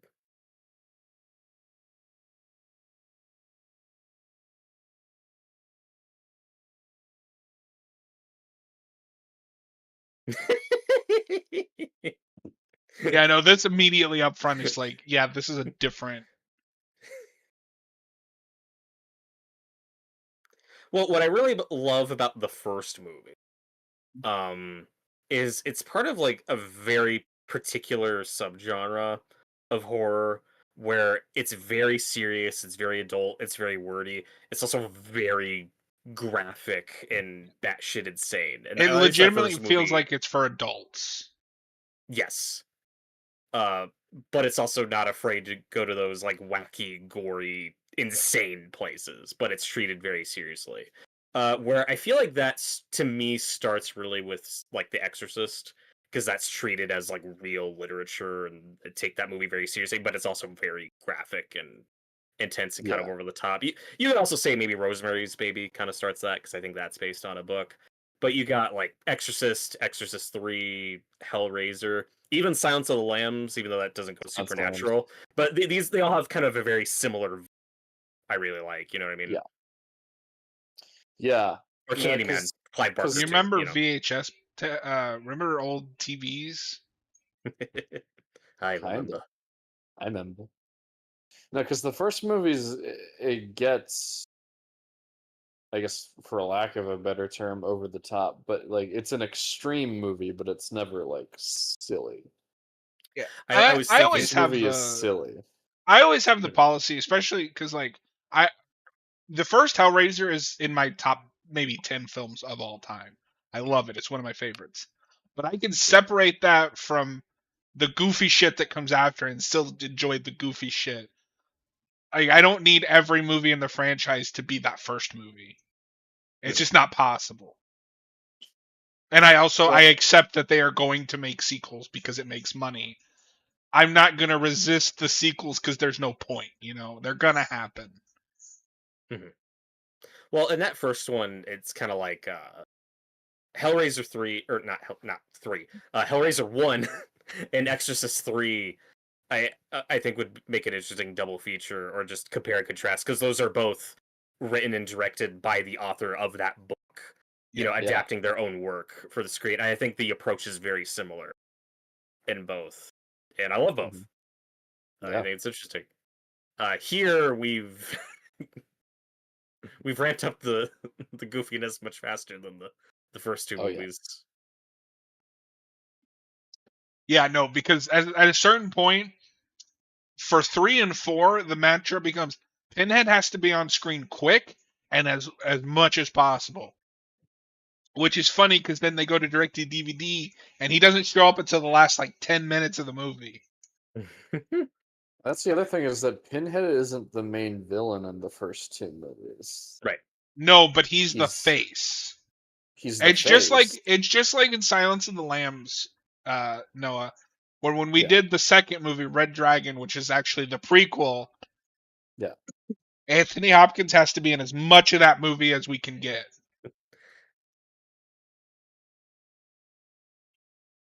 Even though in the book, Hannibal Lecter's like barely in it because it's not. It's not about him. Well, and with what I appreciate about Hellraiser 2 is it does hold off on the Cenobites for a really long time. Which I appreciate. And then I'm very much of two minds about what we do with them, with giving them the backstory, which maybe I was just expecting it, because I'm just aware of it, that yeah, I knew going in that Pinhead was just a guy. So the idea of Cenobites, like that they used to be people and this is what they've become, like I can't say it if I like that idea or if I'm just used to it. If I just know Now I that will going in. say, this is gonna be slight spoilers for the remake. The reason I'm really hoping the remake gets a sequel is they tease Leviathan at the end of the remake, which is the big diamond thing in 2. That's cool. And I think that's a cool idea. It's just held back by budget. And Oh yeah, for sure. That feels like something? Is that from the first book? Something that just not as far as I carried know. to? Okay, I don't know. Because as far as I know, he writes the story for 2, but it always felt like if he did another book, that would have been what that was. Because the first movie is just the book, but he perfects certain ideas and things. And then the actual book sequel I've heard is insane Yeah, and not great. it is 30 years later, Clive Barker, who has come to hate this franchise. And I've read it once because that was a big deal. It was the big crossover between his paranormal detective character and Pinhead, or the Hell Priest, as he calls him, which I think is a cooler name. But We call him this is Pinhead. it wasn't a great book. Um, but it also continues that thing of his Pinhead or his Hell Priest. Sorry, is too human. Like he wants power and is willing to do shady stuff to get it. That's not what's interesting about that character in that first movie.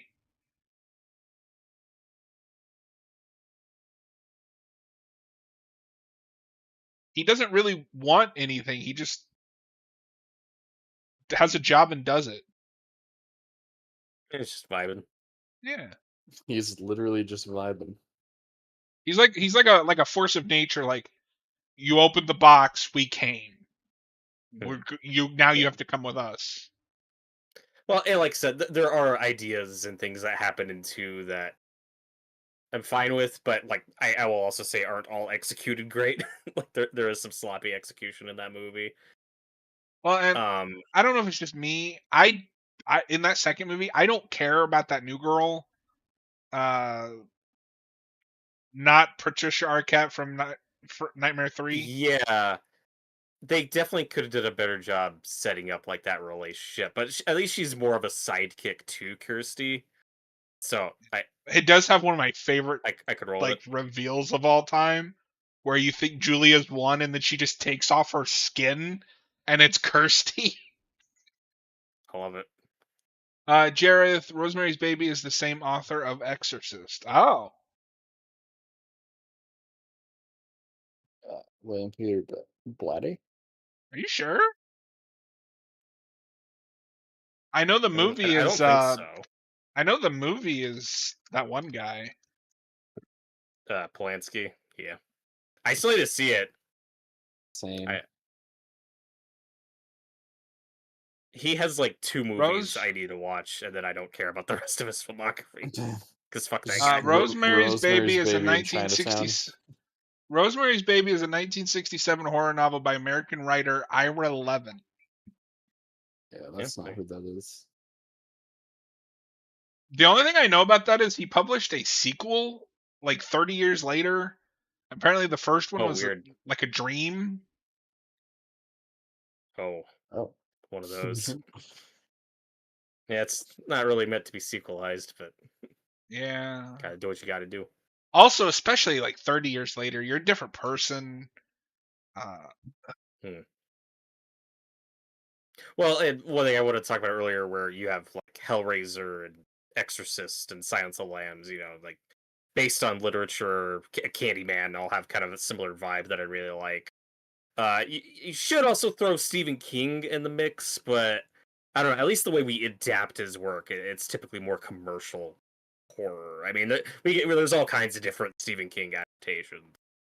Tyler wants to know how the That's kind of cat's its own enjoying thing. the film, Noah. Sorry, what? Tyler wants to know how is the cat enjoying the film. Oh, she's not watching. She's The too sleepy. closest King adaptations that I would put up there, even though I don't think because it's a good movie, but it's a bad adaptation, and there is a difference, is like The Shining. I'd put Doctor Sleep up there. Mhm. And even The Shining, though, is more about the atmosphere. You know, it's not as wordy as some of these other movies we're talking about are. Oh I my guess god! I guess Oh from my this God. era, I'd say Misery has a similar vibe. That's just not as graphic, you know. Oh, that's the other But- thing I wanted to mention because I do find this amusing. So this is 1992. This Mhm. movie is as old as I am. That's the year I was born. Happy birthday. Jareth said, "Oops, my bad. Sorry." Oh, it's all good. Do No, better, Jareth. I mean, I didn't know. I had to Google it. Right. This is gonna get me canceled. I don't love the movie. I think it's fine. I You need to see it. motherfucker. No, I still need to see it too. It's it that prequel they made a couple years ago made me appreciate the original a hell of a lot more. I'll tell you that.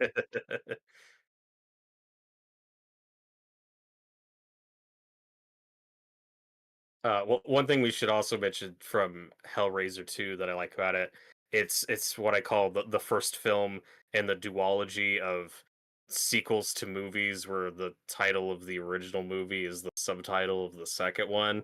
You got That's Hellbound, true. Hellraiser 2, and then The Lost World Jurassic Park. Isn't there I don't know, another? I there's feel like probably there's. another one. I feel like there's one or two more. Oh well. What does that mean? I don't John, why is it The Lost World Jurassic Park? Why is it Hellbound Hellraiser 2? I mean, Somebody Rambo. tell me. The Lost World, I Yeah, feel like, is Rambo. trying to just capture, that original Lost World novel. Mhm. I don't know why And Hellraiser 2 is Hellbound.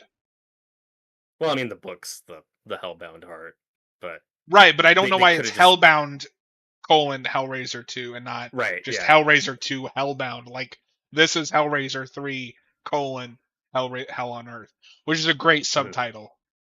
It is a great subtitle. Oh These my get god. real generic Reverse later photography. on, but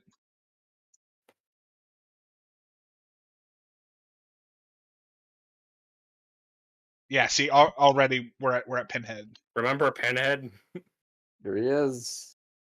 So Robert, do you know like any of the titles for some of those direct to DVD movies? Oh god, it's always like in one year out the other. That's just all the generic. I don't know So which one's for which. the last one that goes to theaters is Bloodline. And it also doesn't help. They drop the numbers after this. So, you Mhm. have Hellraiser 3, Hell on Earth, and then in order, Hellraiser Bloodline, Hellraiser Inferno, Hellraiser Hellseeker, Hellraiser Deader, Hellraiser Hellworld, Hellraiser Revelations, Hellraiser Judgment. To be fair, I think 4 does have the number, at least on the poster, but in the actual movie, maybe. I don't know. It's weird. Yes, the I think original that movie poster is. does have the number. I don't know why it doesn't on Wikipedia, but I don't know. Like oh my Halloween god. 6. Like Halloween 6 was originally going to be Halloween 666, The Curse of Michael Myers, and then they were just fuck it, it's just Halloween, The Curse of Michael Myers. Like So I've never keep really the looked at 6. this. I've never really looked at this poster before. Why does he have red eyes? Because scaly. Wookie. That's also not the poster I think of when I think of Hellraiser 4. I mostly remember, I guess maybe it's the DVD cover. And I have a funny story about this. Because so Hellraiser 4 is the first one I see a snippet of when I go to see, my grandma took me to see The Lion King. And I was a kid and ran ahead to go to the theater, but I went to the wrong theater and went to Hellraiser 4. That was a nightmare. Uh-oh. but that's the poster I think of. And for some reason, as a kid, in my head, and I think it's because it's like the colored face on the background, I got that mixed Oh, up with the Mission Impossible 1 poster. okay. They are very similar. I can see that. Bum bum bum bum. When are we gonna get that They should crossover? Good morning, Pinhead. Your mission, should you choose to accept it. Dude, I would watch the fuck out of that. Jareth says he watched the one that was originally a Flatliners sequel and he liked it. Do you know which one that is? Maybe 5, maybe 6, maybe also 7. I don't know. One of those 3. The one I always think of, like, of the direct-to-video era, I think Judgment, because that's the last one. I just remember when that came out, and I don't know if you guys had this. That DVD was like everywhere for years. Like if you went out shopping and looked in the movie section, a copy of Hellraiser Judgment was probably there. So I've seen that cover. Funnily enough, that is the only one I haven't seen because Revelations was so bad that I am not watching any more of these. You know how we always make fun of them pitching found footage Friday the 13th?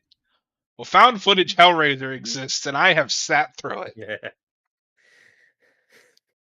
I have seen. I've seen the face of terror. I like the final girl being a journalist and like having to kind of investigate these bizarre exploding people. Tyler, what is your most memorable theater experience? Well, for John, it's probably not a good one. I mean, most memorable in the fact that I'll never forget it is accidentally sneaking into Hellraiser 4 because I was terrified because I was already scared of Pinhead. Most memorable is in my favorite is I got to see Dragon Ball Super Broly in theaters, and that was amazing. When I was in high school, me and my friends snuck into 21 Jump Street, so that's a memorable one. You know, I've never seen that. That's pretty good. Oh, really? It's good when we used to make comedies. Yeah. And I remember when it came out, I refused to see it for the dumbest reason. I was that like stubborn teenager. It was like, that has nothing to do with the original show that I had never seen, by the way. I'm not watching. A lot of people have that. Yeah. Such a loyalist to the original Johnny Depp show. That I had never seen. So is this what you think of when you think of Hellraiser? You know, a club with this douchebag guy. Yeah, I don't know what's happening. He's J.P. Monroe. Whoever that is. But in terms of good theatrical experiences for me, Mission Impossible Fallout and Top Gun Maverick are a couple I think of that I'd put pretty high. I had a great theater experience with Dead Reckoning when I saw that. I really wish I got to catch Fallout in theaters. I skipped that when it came out for some fucking reason. I so think basically, it's because I thought 5 was so mid when I saw it. And I still can't believe you're that wrong. I do like that movie though. Robert, so basically what's happening is the only thing that's really happened plot wise is those two women are like trying to figure out what caused that guy's death. And this guy bought that weird statue thing. And now this sex scene. For now, sex. There are, if you're interested, there are Hellraiser comics that I highly recommend.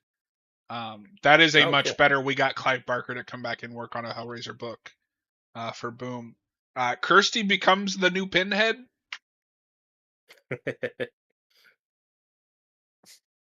Oh my god! Split the after shot. So this is the scene that climaxes with Pinhead getting up. I mean, because he has a sex sensor. This is kind of what awakens him. Yeah, but if only if it was as explicit as the Jason X version. Hey, it's Kirsty. Oh my god, they have a production still from the last movie.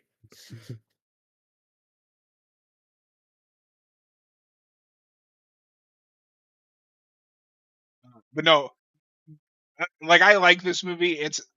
I can't even jokingly say it's peak. It's like I enjoy watching it. But this franchise is the poster child for stop, please, for the love of God. By the way, Robert, what is your timestamp? Because I think I might be slightly behind. I'm currently at 27:28. That's where the Let's stream see. is, yeah. 20. All right, I think I should be good now. You gotta watch Robert. You gotta watch 6 though. They got Kirsty back. Yay. I got her Yeah. back. Does she have anything good to do? No, Oh, she's in like 5 minutes. That's an actress who deserves better because she's so good in those first two movies. She deserves a bigger career than she got. Trying to think, has she been in anything else?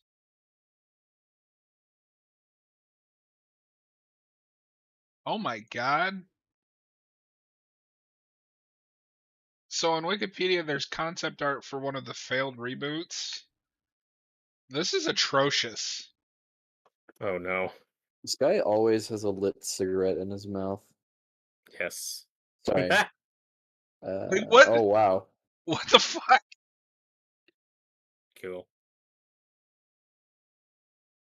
What even is that? Okay, so this guy, he bought the box So he thing, bought right? he bought the statue. The statue thing, yeah. Because that was the big selling point of this movie, is because Pinhead was never put back in the box. Now he doesn't have any rules. Uh, so we could just make a slasher movie. But he bought the statue, and he gives roses to women to bring them up to his apartment, where he has sex with them and then kicks them out because he's a douchebag. As you do. Yeah, As JP Monroe does. as JP Monroe does. And now He's she's going arguing for it. with him while awkwardly trying to position herself. And he's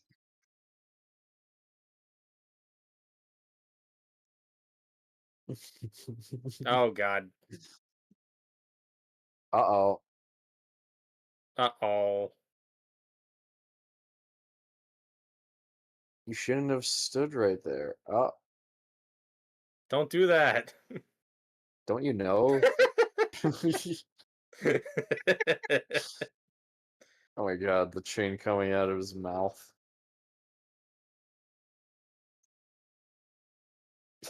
Is that how that works? it is now. Yep. Well, and 2 had a lot of, like, by the climax, definitely gave me, like, Dream Warriors vibes, or, like, the later Nightmare movies going more Oh, fantasy. he is That's so full. He is full on Freddy Krueger in this movie. Jesus Christ, not quite.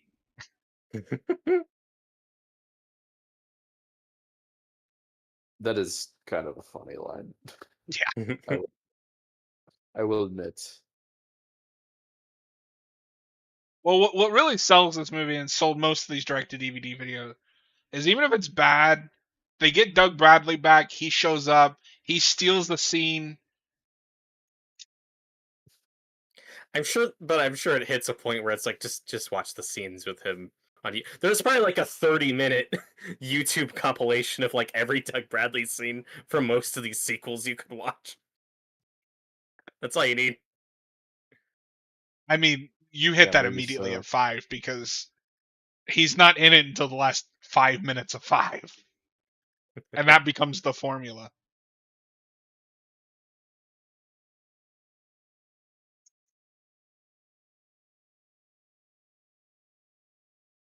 I don't think that's gonna do anything, dude.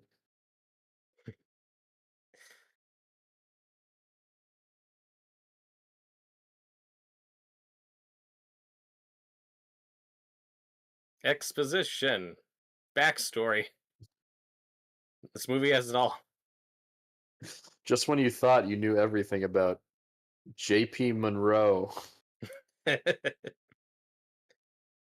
Tyler said that he and his girlfriend did watch the Friday the 13th movie remake, and that his girlfriend said the movie was stupendous. It is She has good stupendous. taste. Funny joke. Funny joke. Everybody laugh. Oh my God, J.P. Monroe this actor has a Wikipedia page.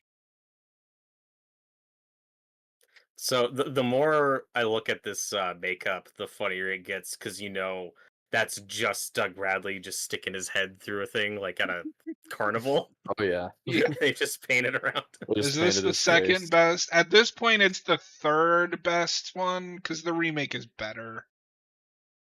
The remake is the best Hellraiser sequel / remake, but that's not difficult. It's competent. It's a low bar. And one day we will do a double feature commentary on the original and the reboot. I'm excited. If the wheel ever lands on it. God damn it. I think the wheel's just taunting me now. It'll happen. Watch, that'll be the next one.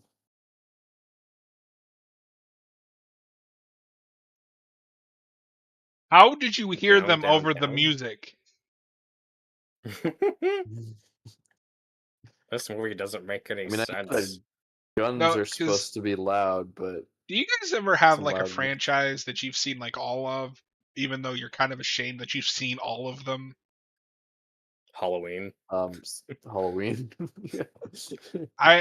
Yeah. Every time I tell people every Halloween though, so I can't say that. Every time I tell people, yeah, I've seen 9. I've seen 10 out of 11 Hellraiser movies. I'm just like, oh God, I've seen 10 Hellraiser movies.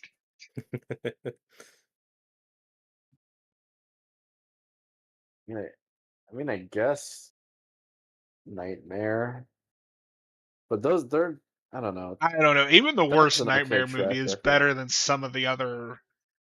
Like, it's better than the bad Texas Chainsaw movies. Yeah. I mean, Hellraiser probably wins the medal for like worst amounts of terrible movies. Probably can't top that. I mean, I guess like fuck. If I saw all the Puppet Master movies, I'd probably be pretty ashamed. There's like 20 of those. Yeah, hot take. I don't even like that first one. I thought it was really boring. I haven't seen it. I don't know. I have the franchises that I love and care about. Evil Dead, Friday the 13th. I've seen all of those.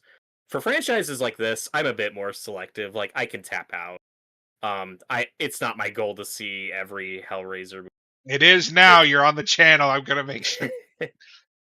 No, if it's in a blind watch capacity, that's probably fine. What was that, Kirsty, or was that a different character? That was Kirsty. It was supposed to be like an interview at the hospital yeah, that's her cameo. Okay.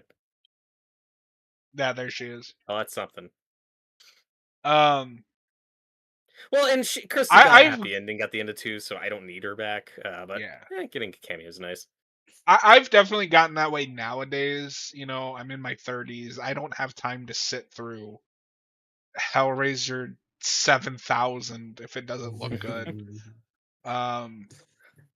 When I was younger, I had, I think, a higher tolerance for those direct to DVD. Mm-hmm. Yeah, like Tremors. I want to see more of the Never sequels, seen past the first. I'm not gonna watch all of them. Yeah, I've heard you could stop at 4. A potential answer to that question I could give is Leprechaun, but then at the same time, no, I'm not embarrassed that I've seen all the Leprechaun. I'm proud that I've seen all the Leprechaun movies. Have you seen the reboot ones, Noah? Okay, all of the original run. Exactly. So yeah. I can one up Noah there. I have seen all of them except the 2018 reboot. I sat through the shitty Leprechaun WWE reboot. There's 2 without Warwick Davis, right? There is the WWE reboot that I mentioned, which is the let's take Leprechaun and turn it into a serious horror movie, and then the 2018-esque reboot with Gotcha. the lead is Jennifer Aniston's daughter from the first movie. Jarrett says his would be Wrong Turn. See, I think some of the sequels that I saw weren't bad. Jarrett I need to says, watch "Oh, those. Children of the Corn sequels have a really bad Ooh, reputation." yeah. And I was gonna That's bring that up when you mentioned whatever movie was gonna be like 666, because Children of the Corn did that. yeah, Halloween. Yeah. No, okay. Children of the Corn might be the one that Hellraiser in terms of quality, because that's a lot of direct-to-video movies that I've heard. I've Garbage. seen a good chunk of those on the Sci-Fi Channel back in the day. God, I've never even seen the first one start to finish. I've seen part. I know It's what the movie is. okay. I've seen the remake from a couple years ago, which was I horrible. saw the first half. God, give it to Flanagan. What are we doing? Yeah. Give it to Flanagan. Oh, she's got the box. He's Uh-oh. That's one of the things that I think pisses me off too. Is the box is one of the coolest like horror movie MacGuffins, props. and none of MacGuffin, these yeah. sequels do anything interesting with it. I think 2 does. 2 gets a lot of play with the box, though. There's also maybe multiple boxes. That's kind of Oh, confusing. and I then assume the we'll sequels get dropped. to it. No, I don't know if you remember this. The remakes box is the most convoluted fucking. I remember that they add a lot of rules to it. They And add a like lot of rules, a lot of there's different a shapes that specific it way could to open take. it. Yeah, I remember that. The puzzle box of the first one, though, it's like apparently the easiest to solve puzzle box that's Well, ever yeah, been made. You just need to fidget with it for 2 seconds, and yeah, the because fucking it Cenobites will wants show you up. because it wants you to solve it. It's temptation. It's easier than a Rubik's Cube. I want to see the Rubik's Cube remake of that movie, where the characters can't solve it, and the Cenobites are like, "Fuck." You know, I've never managed to actually solve a Rubik's Cube. I wonder if Cenobites do come out when you solve it. Probably. Tyler I have says a cousin who Amityville would can. be up there. I have a hard time counting that Yeah. because that's not really a consistent Yeah. franchise. That's just slapping the name on movies. Hellraiser and Yeah. like Texas Chainsaw and Children of the Corn all have a consistent through line. But no, that's part of what's cool about the box is like it's this mysterious thing. You're tempted by it, but it's like with anything with temptation, the minute you give in, it's too late. Oh God, there were 2 remakes of Children of the Corn. Jesus Christ. We keep trying. Not quite. I think there are 11 movies total. God. Damn. When are we gonna get to those? Never, I hope. The coolest thing about the first one is just the novelty of seeing Linda Hamilton in a non-Terminator role. Yeah. The movie's also not very good, but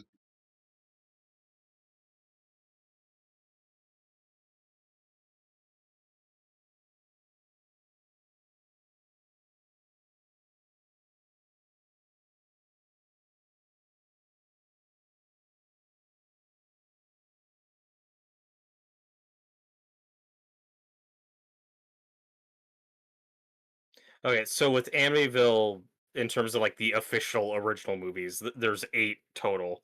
I'm sure most of them are Jesus garbage. Christ. There's 8, and then the remake, and then there are the countless like to be just Yeah. public. Which those don't count. No. Those don't count. Yeah, but God. I didn't even know there were 8 official So- Amityville movies. What I will give this credit for is this whole thing with him having to like kill people for the statue. At least that is reminiscent of the first one. It's It's at Julia least, yeah. killing people to free Frank. Okay, I may have. So on Wikipedia, I found a list of works inspired by the Amityville haunting. when you get to like the to be original, public domain unrelated movies, I may have miscounted, but I think there's 55. Jesus Christ. Amityville Vampire, Amityville Scarecrow, just anything you can think. Those shouldn't be They- even count as being inspired by that. It has nothing to do with anything. It has nothing to do with it. It's just a word. Do you like these random war flashbacks in the movie? Yeah. I don't even That- remember the remember- significance of these. Remember the Great Oregon War or wherever the fuck we're shooting this? The great some Which is field funny in the 'cause- middle of nowhere. Okay, they're gonna. I don't remember in 2. Does it reveal what war Elliot's human Pinhead fought Doug in? Bradley. Yeah. No. I mean, there might have been a date. Because whatever somewhere, war that's but- supposed to be is what this is supposed to be. Okay. Don't you know it's World War? It looks like World War II. But based on his outfits, like in the second movie, I was getting more of like a 1910s, 1920s vibe of like the era he's supposed to be from. Maybe. So I am. That's at least what I got. I'm not a history buff at all, but just looking at some of their uniforms, I think it might be World War One. But I don't You know. might be right. I legitimately don't know.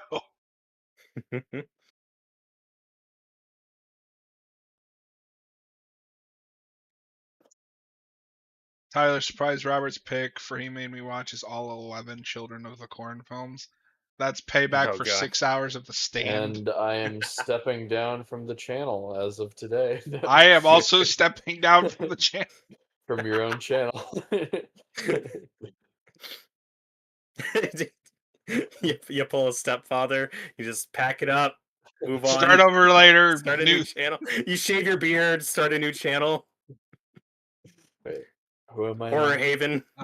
This guy is a great actor. Yeah. He's trying. I don't know why. I just really want this guy to be Bruce Campbell. Then I think we'd have something. Yeah. I'd at least care about him more.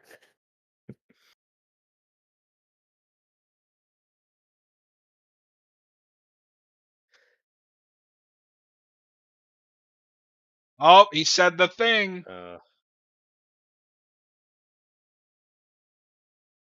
We've talked about this before, Robert, but that's why I don't get upset about modern movie callbacks as much, depending on the movie.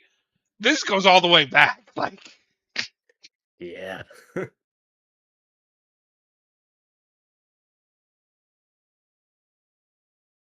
Oh my god. Give me the bat, baby. We're talking about sexual harassment here, and we don't have to take I it. have to take it.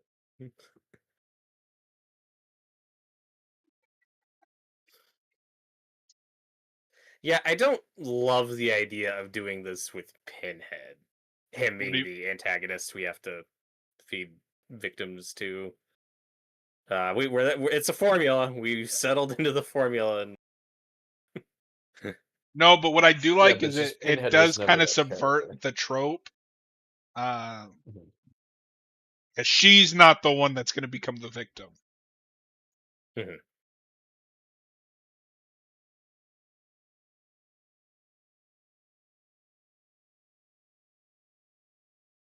But that's why I said earlier is I like this movie, but with the caveat of I can separate this from what I like about the first one Mhm. and just enjoy it as a dumb movie. If I enjoy this as a Hellraiser sequel, it's like, oh god, what are we doing? Are you bummed though? Because I know you're not crazy about 2. Do you think we missed out on do you think there could have been like a great Hellraiser sequel? Yeah. That we just didn't. Because I enjoyed 2 a lot. There's not much I'd change about it, but it's definitely got problems. Yeah, because like Doug Bradley as Pinhead, I think is one of my favorite horror performances. He's so menacing and like mysterious. And we just immediately ruin it.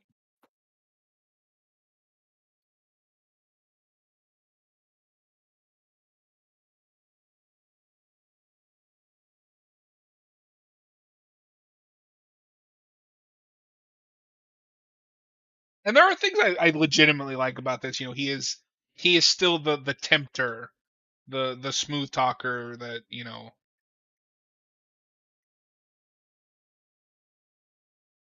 So far, like from what I remember, he's still consistently characterized. He's just slightly more like Freddy Krueger-ish. Yeah, that's the And big thing. Is they give him a lot more punny dialogue. yeah, and like more obviously the bad guy this time around. Which I mean, he is an entertaining bad guy in this. It's just I can't reconcile it as a sequel to Hellraiser. Mhm. I like the idea So, of this is what he's really like when not bound by the laws of the box. Oh fuck! Holy shit! who are you calling Pinhead? But yeah,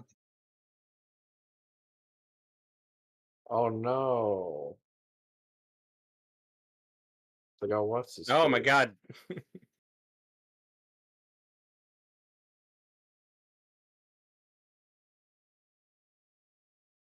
it's ambitious. You got to give it that.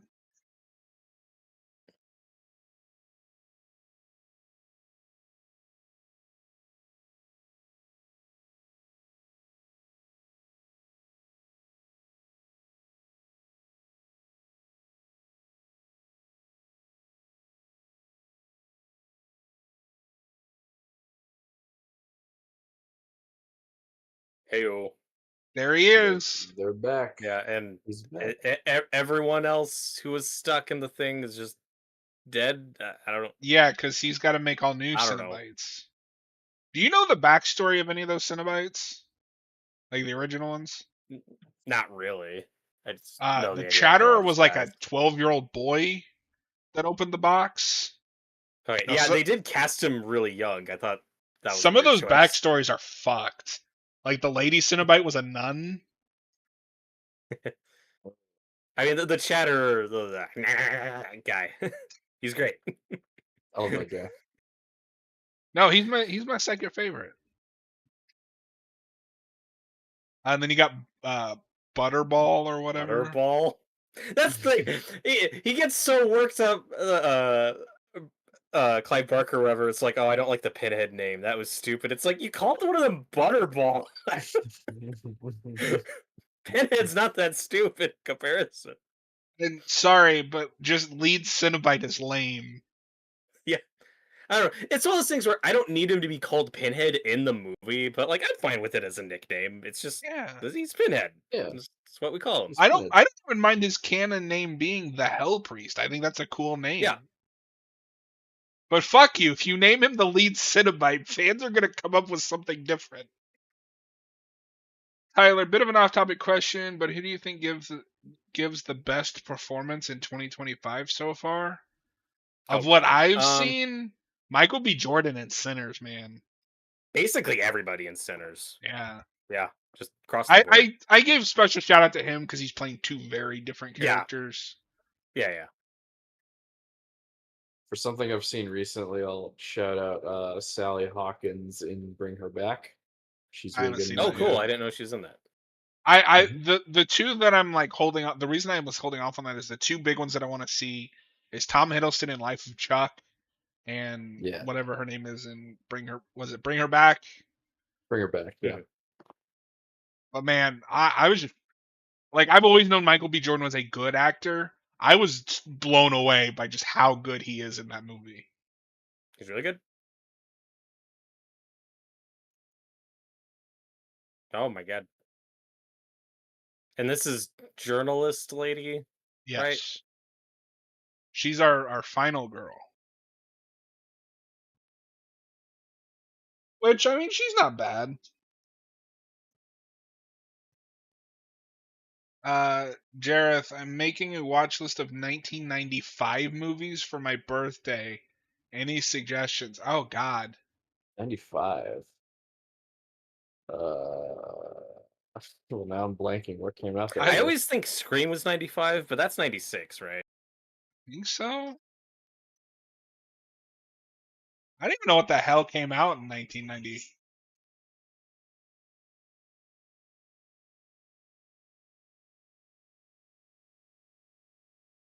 I thought that evil Jareth, dead are mirror you scene was about to happen. Oh well, I mean, for that Batman Forever, it's like first thing I think of as a '95 Jareth, are movie. you in our Discord? Oh, I don't even know if you're on Discord. I think Heat was 95 as well. I love Heat. He's good. Showgirls was 95. That's a good birthday movie. Die Hard with a Vengeance. Yeah. You know This what's is gonna crazy about sound that? like a joke, but I'm unironically suggesting this. Jumanji. I love Jumanji. Yeah, Toy Story is 95. Toy Classic. Story. GoldenEye is 95. Oh, okay. So funny big one. story, because my friend Jake, who has been in the live chat before, has only seen Casino Royale and Skyfall.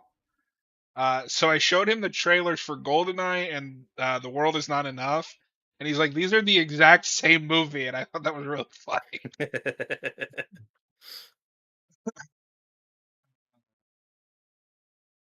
Well, The first Mortal strap Kombat in movie for is more Bond. 95. Yeah. Yeah, I want to show him some 7's Bond. 95. 7's 95. Judge Dredd. Ooh. Apollo 13. Apollo 13 is good. The Indian in the cupboard. I liked it when I was a kid. I don't know if it holds up. You know what's wild about Die Hard with a Vengeance? That is the highest grossing film of 1995. That's crazy. Oh wow.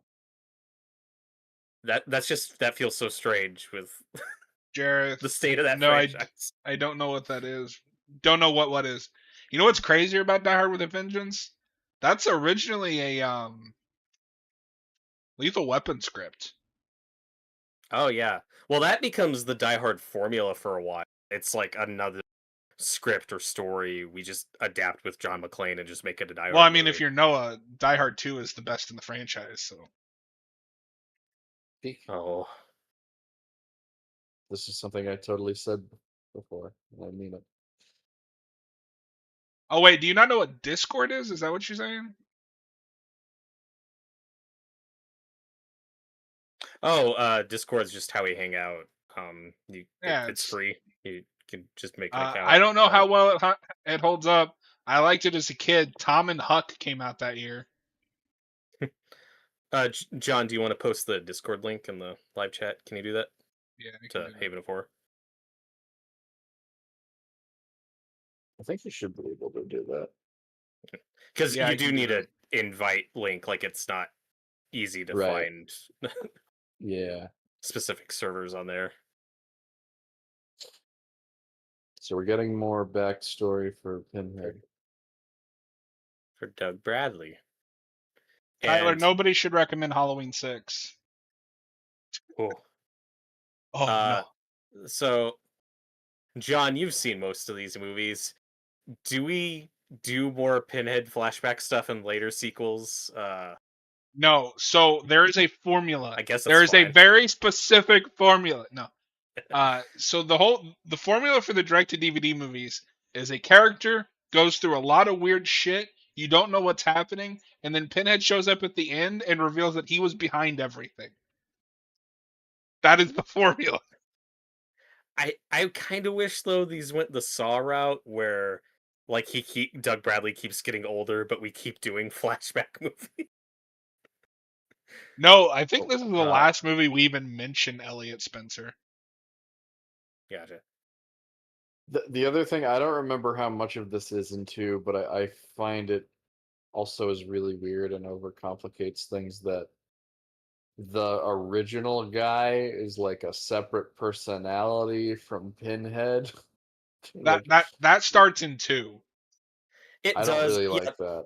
Well, that's why I'm of two minds about it, because I like the idea that the Cenobites used to be just people, but I think it's executed kind of clumsy, and we don't have a lot of time to explain stuff. There's some awkward execution. Does Doug Bradley not kind of look like Sam Neill in certain shots? Because Noah, the idea is supposed to be in 2 he regained his humanity and then died, but the human Bart is what died. So now all that's left is Pinhead, and that's why he's Slasher Man. Okay. Yeah, the way I read it in 2 was just he's been a Cenobite for so long, he's just forgotten what his human Earth I life think was. that's what it That's what I is. thought the But then idea we had to was. make a third one, so now it's the human part Right. died. Yeah, but Okay. but this is the human part personified. It's Yeah. weird. Oh my god, Jareth likes Halloween 6. Coming in with the hot I'm takes. I'm sorry. That's a hot Which kind lava do you take. prefer? Yeah. That's a spicy take. I haven't seen either But cut no, though, so I can't say that is one anything. thing I like, and that's another thing we don't really bring back in any of the sequels. Is in this one he can still be very persuasive. He's temptation. Um, the song is very Hellraiser.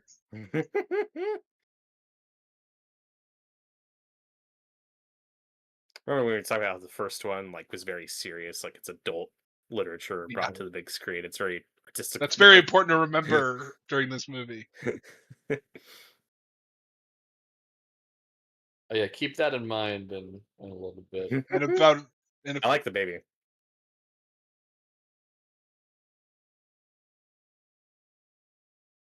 I don't know why they're not playing Motorhead's Hellraiser here.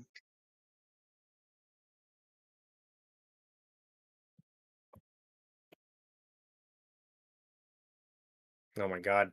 Like I don't buy that there's people just sitting down to dinner at this club. But yeah, here we go. Are you ready for Uh-oh. Freddy Pinhead? Are y'all Oh ready for no. this? We'll tear your souls apart.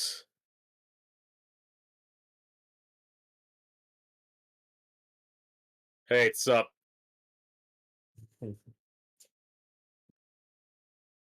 I need somebody to play The Party Doesn't Stop Till I Walk In over that entrance. Yes. Perfect. Shall we begin? You didn't invite me, Oh so god, I wait, why? crashed. Why is he going after these people? Because he needs souls. Well, okay, I guess the idea though is that these are debaucherous people. Yeah. I guess that kind of works. What? I mean, they're sitting Well, down for dinner at a nightclub. well, but remember as well, the idea is he no longer is bound by the box, and Yeah. he doesn't have Elliot Spencer. So this is But- just the evil personified. But why did he turn into Ice-T from Rick and Morty and kill that woman? Water tea. I Yeah, have so questions. we've gone full like mayhem and carnage in this scene. Well, like I said, if we're consistent though with like he's still attracted to like again debaucherous people, people who live in sin and lust and Yeah. stuff, like that works as a theme, I guess. But oh boy, Oh boy. I have bad news, Robert. We're not going to be consistent with that.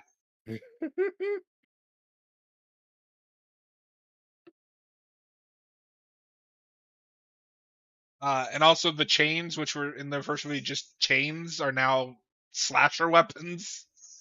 It's his yeah. weapon. It's a logical progression.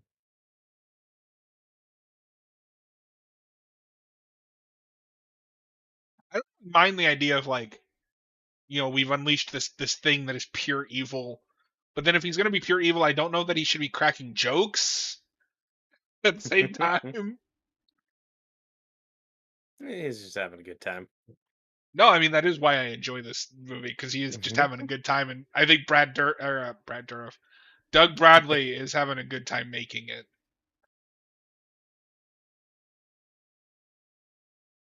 Well, and how you feel about this franchise, or at least the previous state of this franchise, is how Noah and I feel about Halloween. It's like just stop. You don't need more. Well, Yep. Got enough. yeah, At and I least mean that's Hellraiser has a reason to be fair. like though. Yeah, with Hellraiser, it's like it was the poster child for just stop, but then I want a sequel to the reboot, so you know. I wonder if that reboot though is gonna go the way of Friday the 13th or My Bloody Valentine, where it just never gets another one. Yeah, because I think it's just now getting a 4K, and they keep threatening us with that show. with David Gordon Green attached. Oh no. Yeah. Why did we just give him the entire horror genre after one movie? Because that's the horror way. Rob Zombie's Devil's Rejects was a smash hit, so here's Halloween. Yeah, but he just got Halloween. David Gordon Green did Halloween 2018, and then he got the rest of that trilogy, The Exorcist, potentially a Hellraiser thing. Hey man, if you got a hit in Hollywood, you can ride that wave for a long time. Yeah, but then the rest of his Halloween trilogy And came out, and and they were to like, be "Whoa, fair, pump the brakes." as bad as kills and ends are, they're still better than what this franchise became. Oh, no doubt. Oh, Absolutely. I believe you there. But I am in agreement with Halloween. At least take a break, like give it some breathing space. Yeah. Or just stop. But like, don't make a fucking TV show. Don't make a Michael TV show. Make the Loomis TV show. Just go full Only if he's stupid. going after other people. It can be called Six Times Just the like- Loomis story. Yeah, just like every season, he has a new patient that's escaped that he has to go and stop. Exactly, yeah. I still just love we live in the timeline where A24 got Friday and Blumhouse got Halloween. Yeah. Dark times. Although I don't want to be the gloom and doom guy. I think A24's output this year and last year has not been as good as some of their previous years. From what I've seen, their movies have not been great. Bring her back. Also, we're in the timeline where now James Wan and Blumhouse have Saw, so see how that goes. Can't wait for the Saw movie about trauma. Trauma. Halloween doesn't work without Loomis. I don't agree with that because 2018 is great. Yeah. So Halloween 3 too. I agree that Loomis is the best part of this shitty Halloween sequel. I'll say that.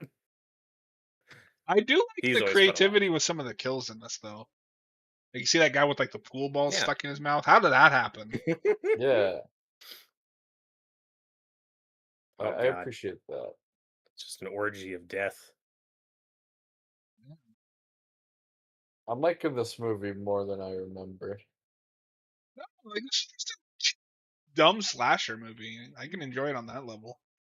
Yeah, it's fine on that level. I would Wait just till I much make you rather watch the Hellraiser first one. 5. Oh, Which, God. Robert, I don't know if you know that, but that is Scott Derrickson. Yeah, that might be his first movie. Yeah, I knew. And he had a terrible experience from what I've heard.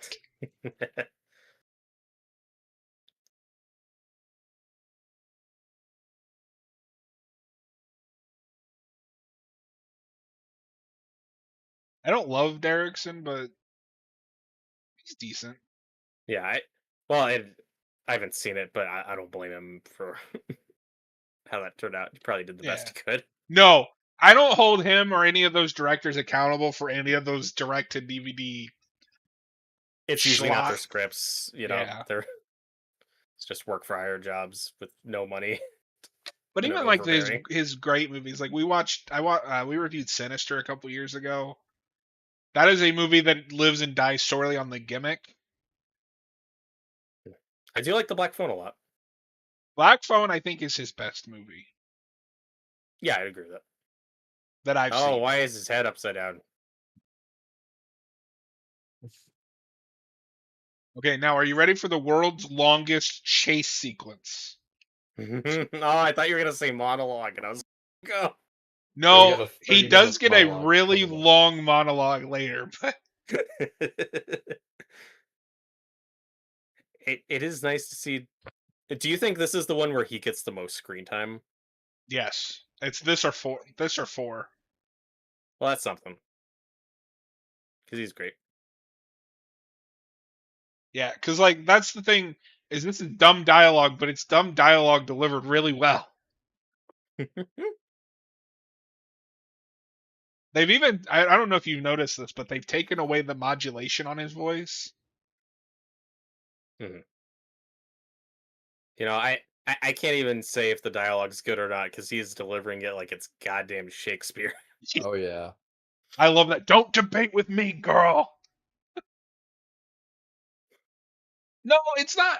It's not that it's bad. It's edgy dialogue.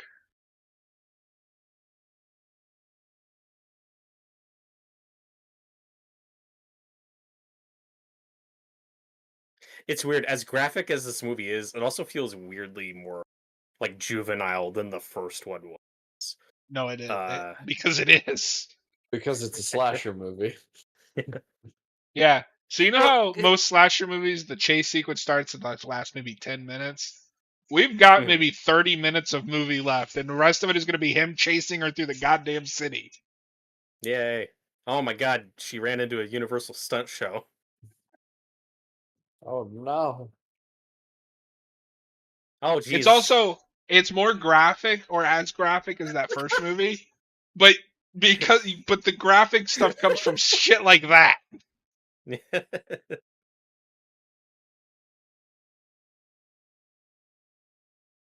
Well, It's even like it's the the living way, water from Final Destination. Oh no. but like the way sex scenes are directed in the first one, like they're graphic, like they're very That explicit, that but sex not scene in with like that one that. guy was really weird. It's like what? Yeah, That like, was explicit. but But in I this don't one, know. it's in It more of felt a different. gratuitous, yeah, Yeah. but more in like an edgy Yeah. way. Yeah. The first one, there's like a bluntness to it But I that's think uncomfortable and the first one has real. some is like sex is one of the main themes, and so Yeah, it's got stuff to say about that. Whereas this is just like shocking scene.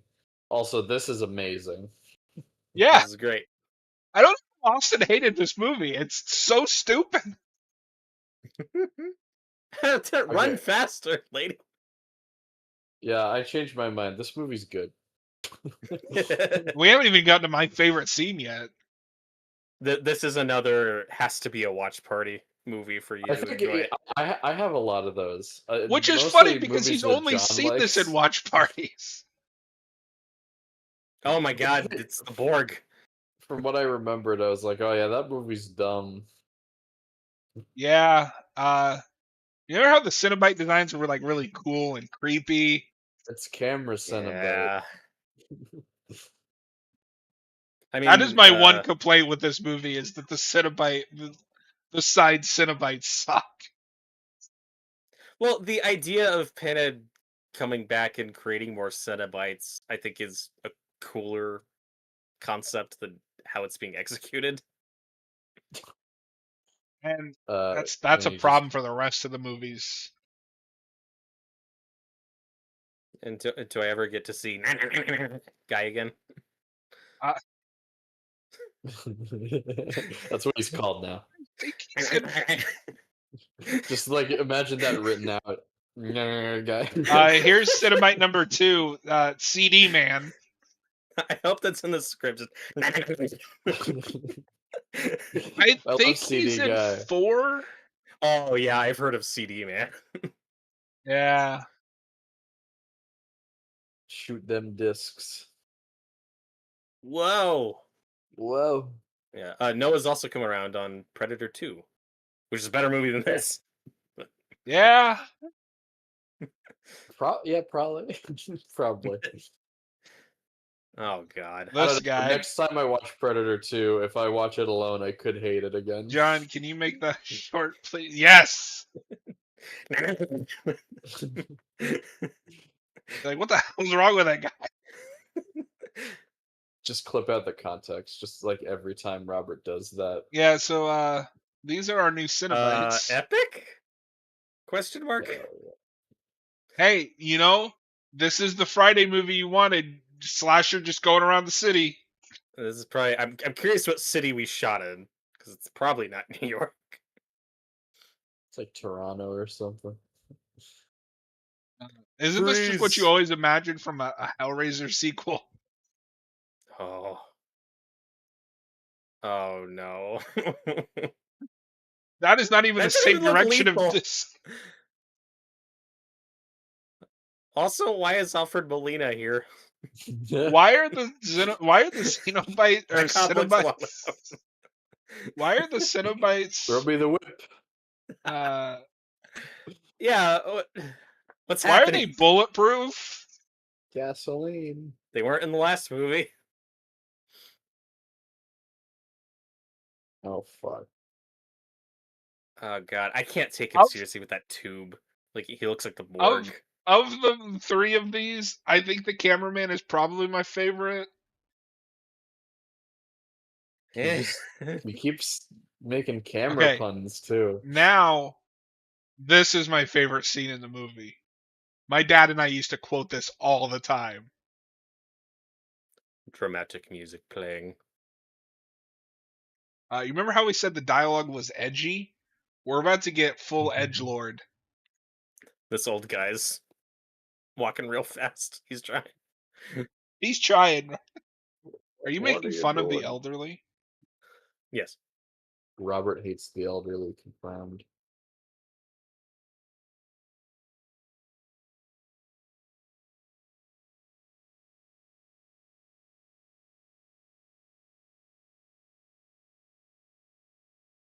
The demons. Heyo. Sup, bitches?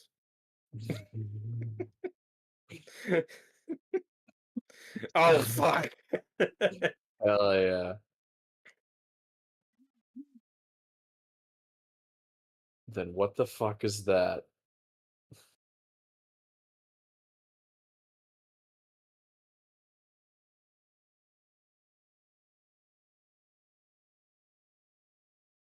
That is a weird looking crucifix. My hand. You took away my hand. My leg. This will be worth it if this turns into the CGI fight at the end of Daredevil with Bullseye. Oh yeah. Pinhead just starts throwing pieces of stained glass. And they start fighting up the organ. Hang on, we're Or no, he about starts to throwing be his full pins. edgelord. Oh no. I hope you're not easily offended.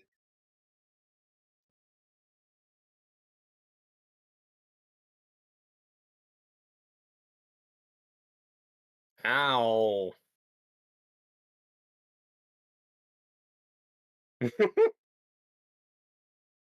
Just explode for no reason. Tyler, we're about to have a longer compilation of Robert making sounds for these movies than Doug Bradley's screen time in the later movies. Oh god.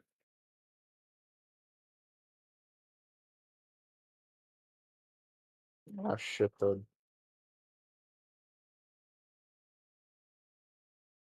I mean, I knew Pinhead was a monster. I didn't know he was an asshole. I know. You gotta be a dick, man. Now he thinks he's Jesus. And I'm his friend Jesus. Not quite. Come on, get it. You want Put it. him in the box.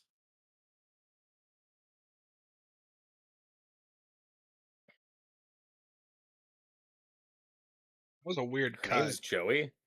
Yeah. Yeah. Huh. Joy. Have you ever seen Pinhead? Run faster. Do you like movies about pinheads?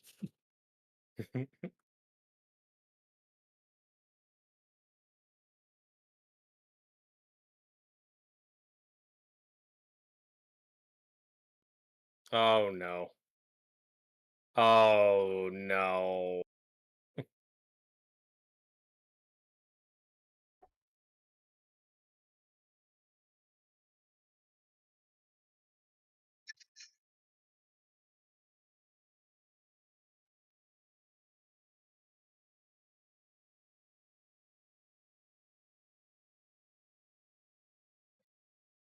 Jeez. Look at his face right now. It's amazing. You just look confused. What's so confusing, Robert? What are we doing? They're Cenobites. Oh god. That's the girl from earlier, remember? They're Cenobites now.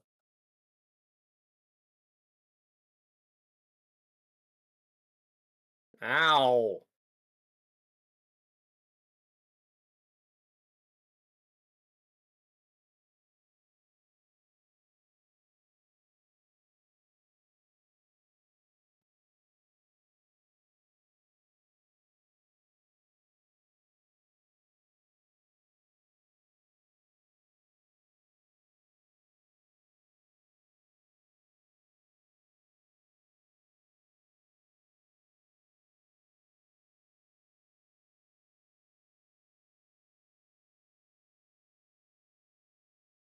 Uh, we that scene's probably already happened, but Tyler's asking what's the iconic line you were talking about, John? What do you mean? What? Like your favorite line from this movie? Oh, That was where in the he's church scene, like, The right? demons the one. demons, the demons, they're coming, they're not real. Then what the fuck is Fuck that? is that? I don't know if it's iconic. It's just me and my dad quoted that scene to each other all the time. It's iconic to John. Yeah. To be fair, I said I love this scene. Me and my dad quoted it at each other all the time. Uh-oh. I think it's pretty iconic. It is the best scene in the movie. No. No. No.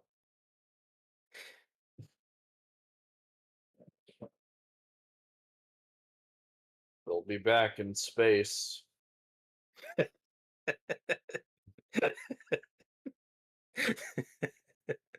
So, Robert, right now, are you They'll be more or back. less inclined to watch Hellraiser 4? Yes.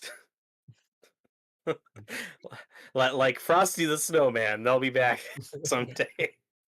I'll be back again in space. Now I want to write that parody song. The kids are like, Hellraiser is did blasting off Frosty just say again. in space? Hey, you know what else went to Oh, space and it God. was awesome? Power Rangers went to space. Yeah, That's but true. this is Hellraiser. Why isn't there a Hellraiser Power Rangers crossover? Don't know. 'Cause life hates me. You Oh, know what you have to do now, wild. John? You have to make So the director of Hellraiser 4 that had his name taken off of it is married to Catherine Hicks, who was the mom in Child's Play, and Oh. he, like a lot of these movies, was an effects guy that worked on movies such as the Matrix sequels, Hulk, uh, Mission Impossible 2, Starship Troopers. Oh, cool. Good for him.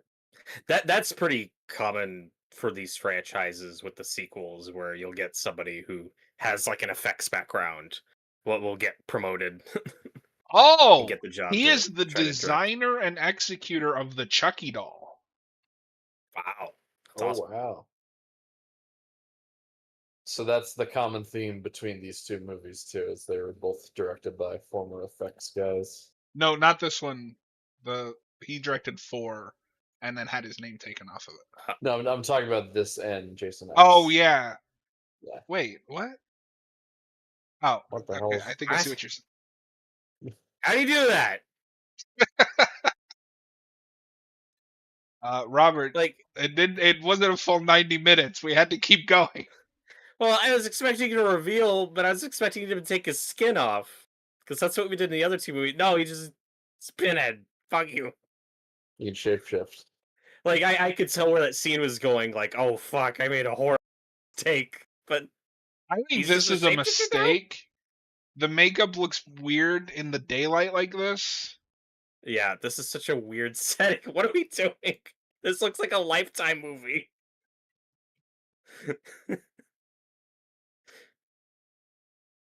This is the weirdest romantic comedy I've ever seen. I mean, when you think about it, the first Hellraiser is also just a romantic comedy. That's true. He's falling apart and she's in love. She And has to she'll put them help back him. together. Oh God. Oh.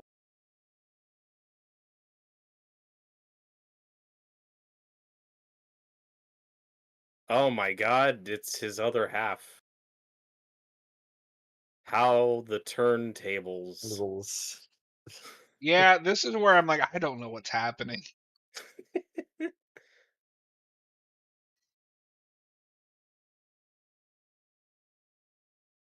Ow.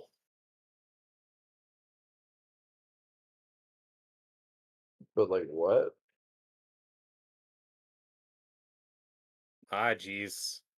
So Robert, because we've been watching Saw lately, those like camera zooms, do they not look like the Saw editing? We're also doing more like split diopter stuff. It's really weird. I like this shot though. Yeah, like it's not bad. It's just like, oh god, it just got so wacky.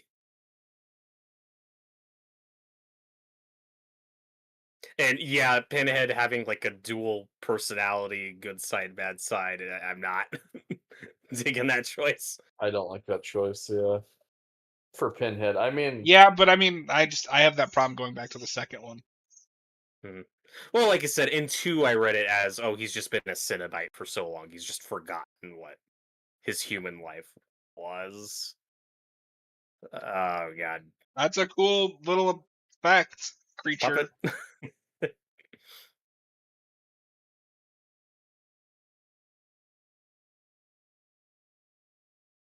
'Cause that's the thing is why I want that reboot to take off. Is I think with some more planning, you could make a cool, 3 maybe trilogy of films. hmm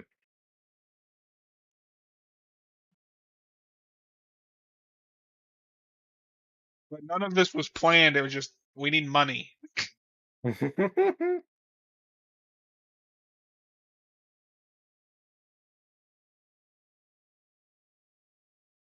hey, it's like Clark Kent versus Superman. Oh, no. Not the shit. morphing effect. Oh, God. Oh, it's going to be one of those movies. Oh, they're becoming one. This is very like one of those later Nightmare sequels where how do we defeat Freddy? I don't know. Shit happens. Some cool effects happen, and he's not really defeated. He'll be back. Which is funny because he's not really beaten in the first one. He's just sent back into the box. That's all you have to Yeah. do. Oh God. Those xenomorph effects.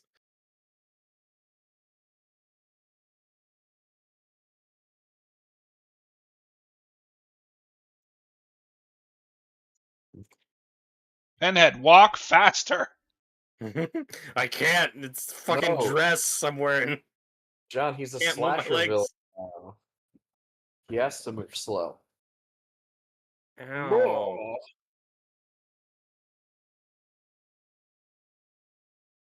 Foiled again.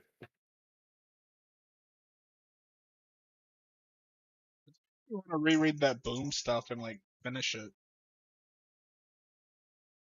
Oh jeez. Oh no. You got Yeah. You got I hate when lawnmower this man. happens.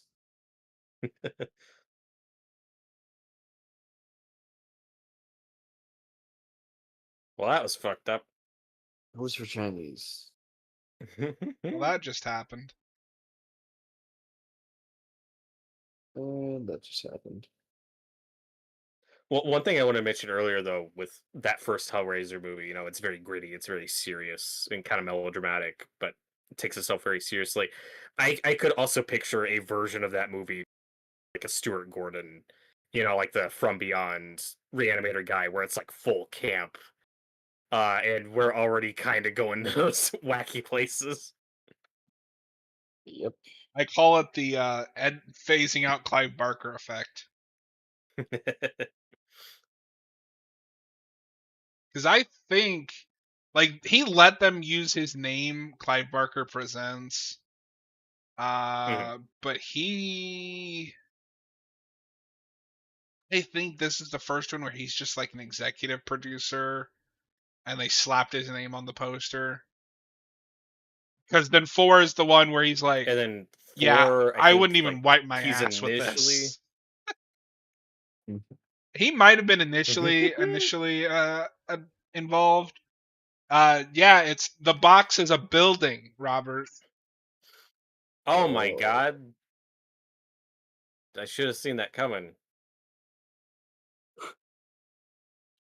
Should you have? Okay, so I love this song. This is Motor.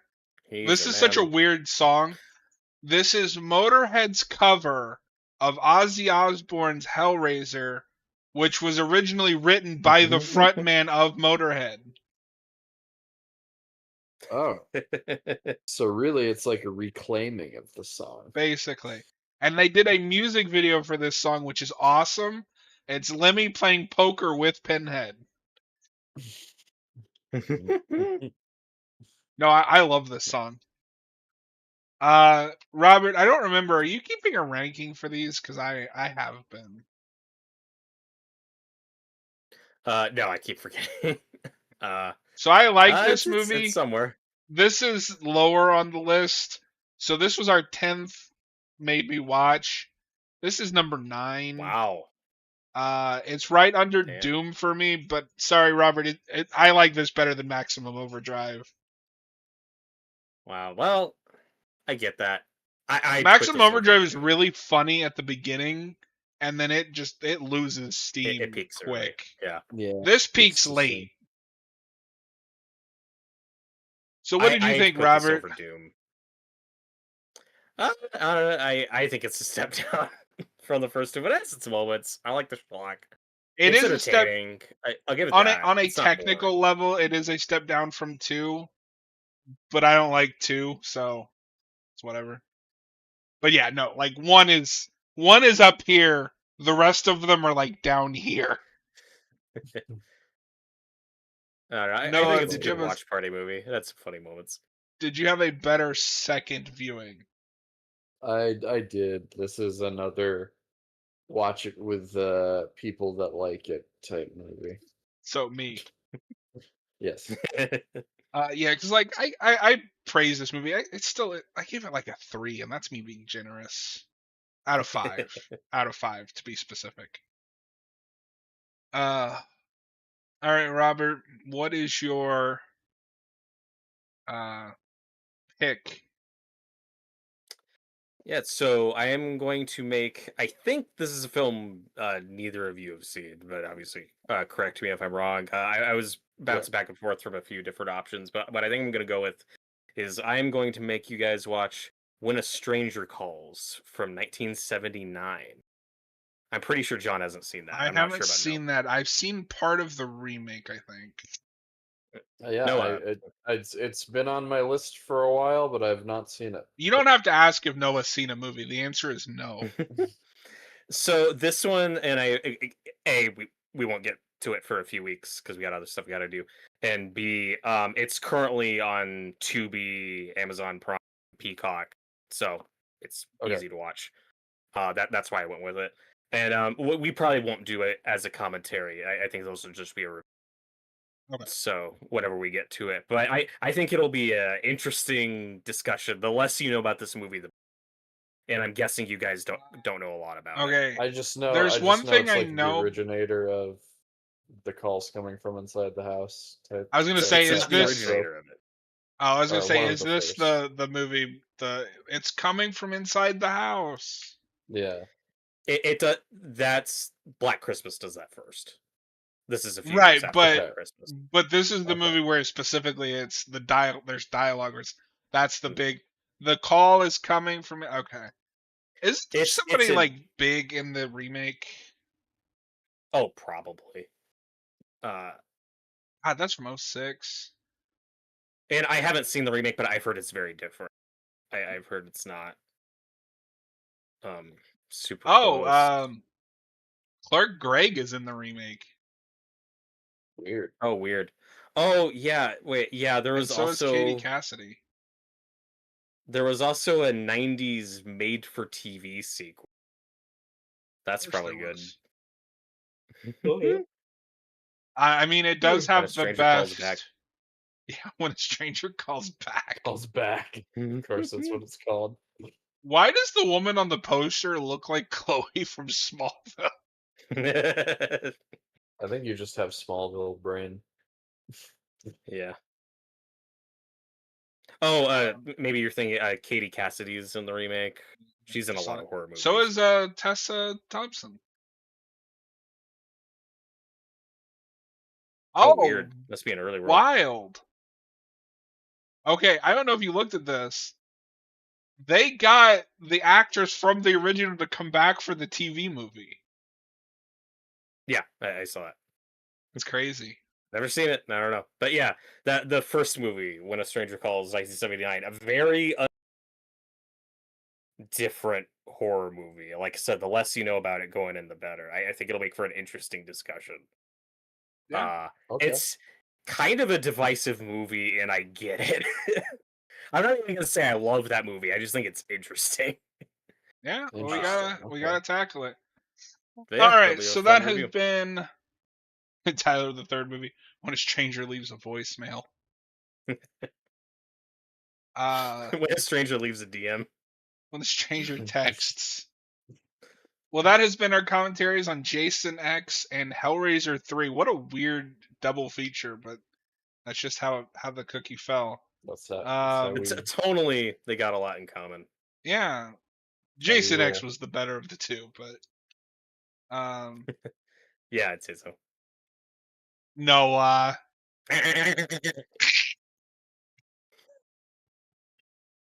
not even gonna respond. Just leave it with that. God, I only kept doing it because it was making John laugh. Yeah, I don't even know how I topped that.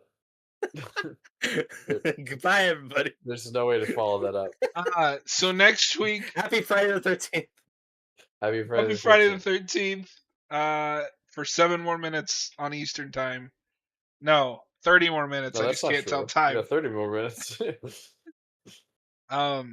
Next week, I think we're gonna do 28 days later, and maybe 28 weeks later if we can swing it. Robert, because I don't. Is that just when the new one comes out? I don't know what the date on that is. Yeah, that's Okay. the weekend the new one comes out. Okay, so yeah, Okay. and then after that, I don't know my calendar, but after that, we should be back to normal. We'll be doing Piranha and its remake. Yes, and then the following week will be the 4th, so that's when we'll do Jaws. Jaws, hell yeah! The most overrated movie ever. No. Shut up. This is a No, big year for Jaws. This is a big year for Jaws, John. It's the big 5-0. You know what else is celebrating its 50th anniversary that's cooler? Super Sentai. No. Whatever. But no, so yeah, and then we'll be back this Sunday with Predator. What the fuck is the name of that game? Hunting Fire Grounds? Team. Oh yeah, Hunting Grounds. For some reason, I thought that was one of the movies, but no, it is. I got Predator mixed up with that Aliens game from a couple years ago. So it's like Marines? Fire Team Elite. Oh. Do you not know about that one? No, I think I do. Yeah. Because that was the big like. It was funny because we got Alien Isolation, which was like the original, and then we got Alien Fire Team Elite, which is Aliens. Because it's a squad-based co-op shooter. Now I want to know what the Alien Cubed game looks like. Maybe that'll be Isolation 2. I would be the only person to play that. No, you don't play video games. But then Noah, because I think Robert and I talked about this in private. After our session of just Fireteam Elite, no, Hunting Grounds, god damn it, because we already planned that, we're going to jump into Resident Evil 4. We want to get more of the Resident Evils done, because I don't know if I talked to you about this, but 9 is officially confirmed for February. Oh, really? Okay, that's soon. And we're going back to Raccoon. Yeah, that nuke city. Yeah, no, dude, it looks.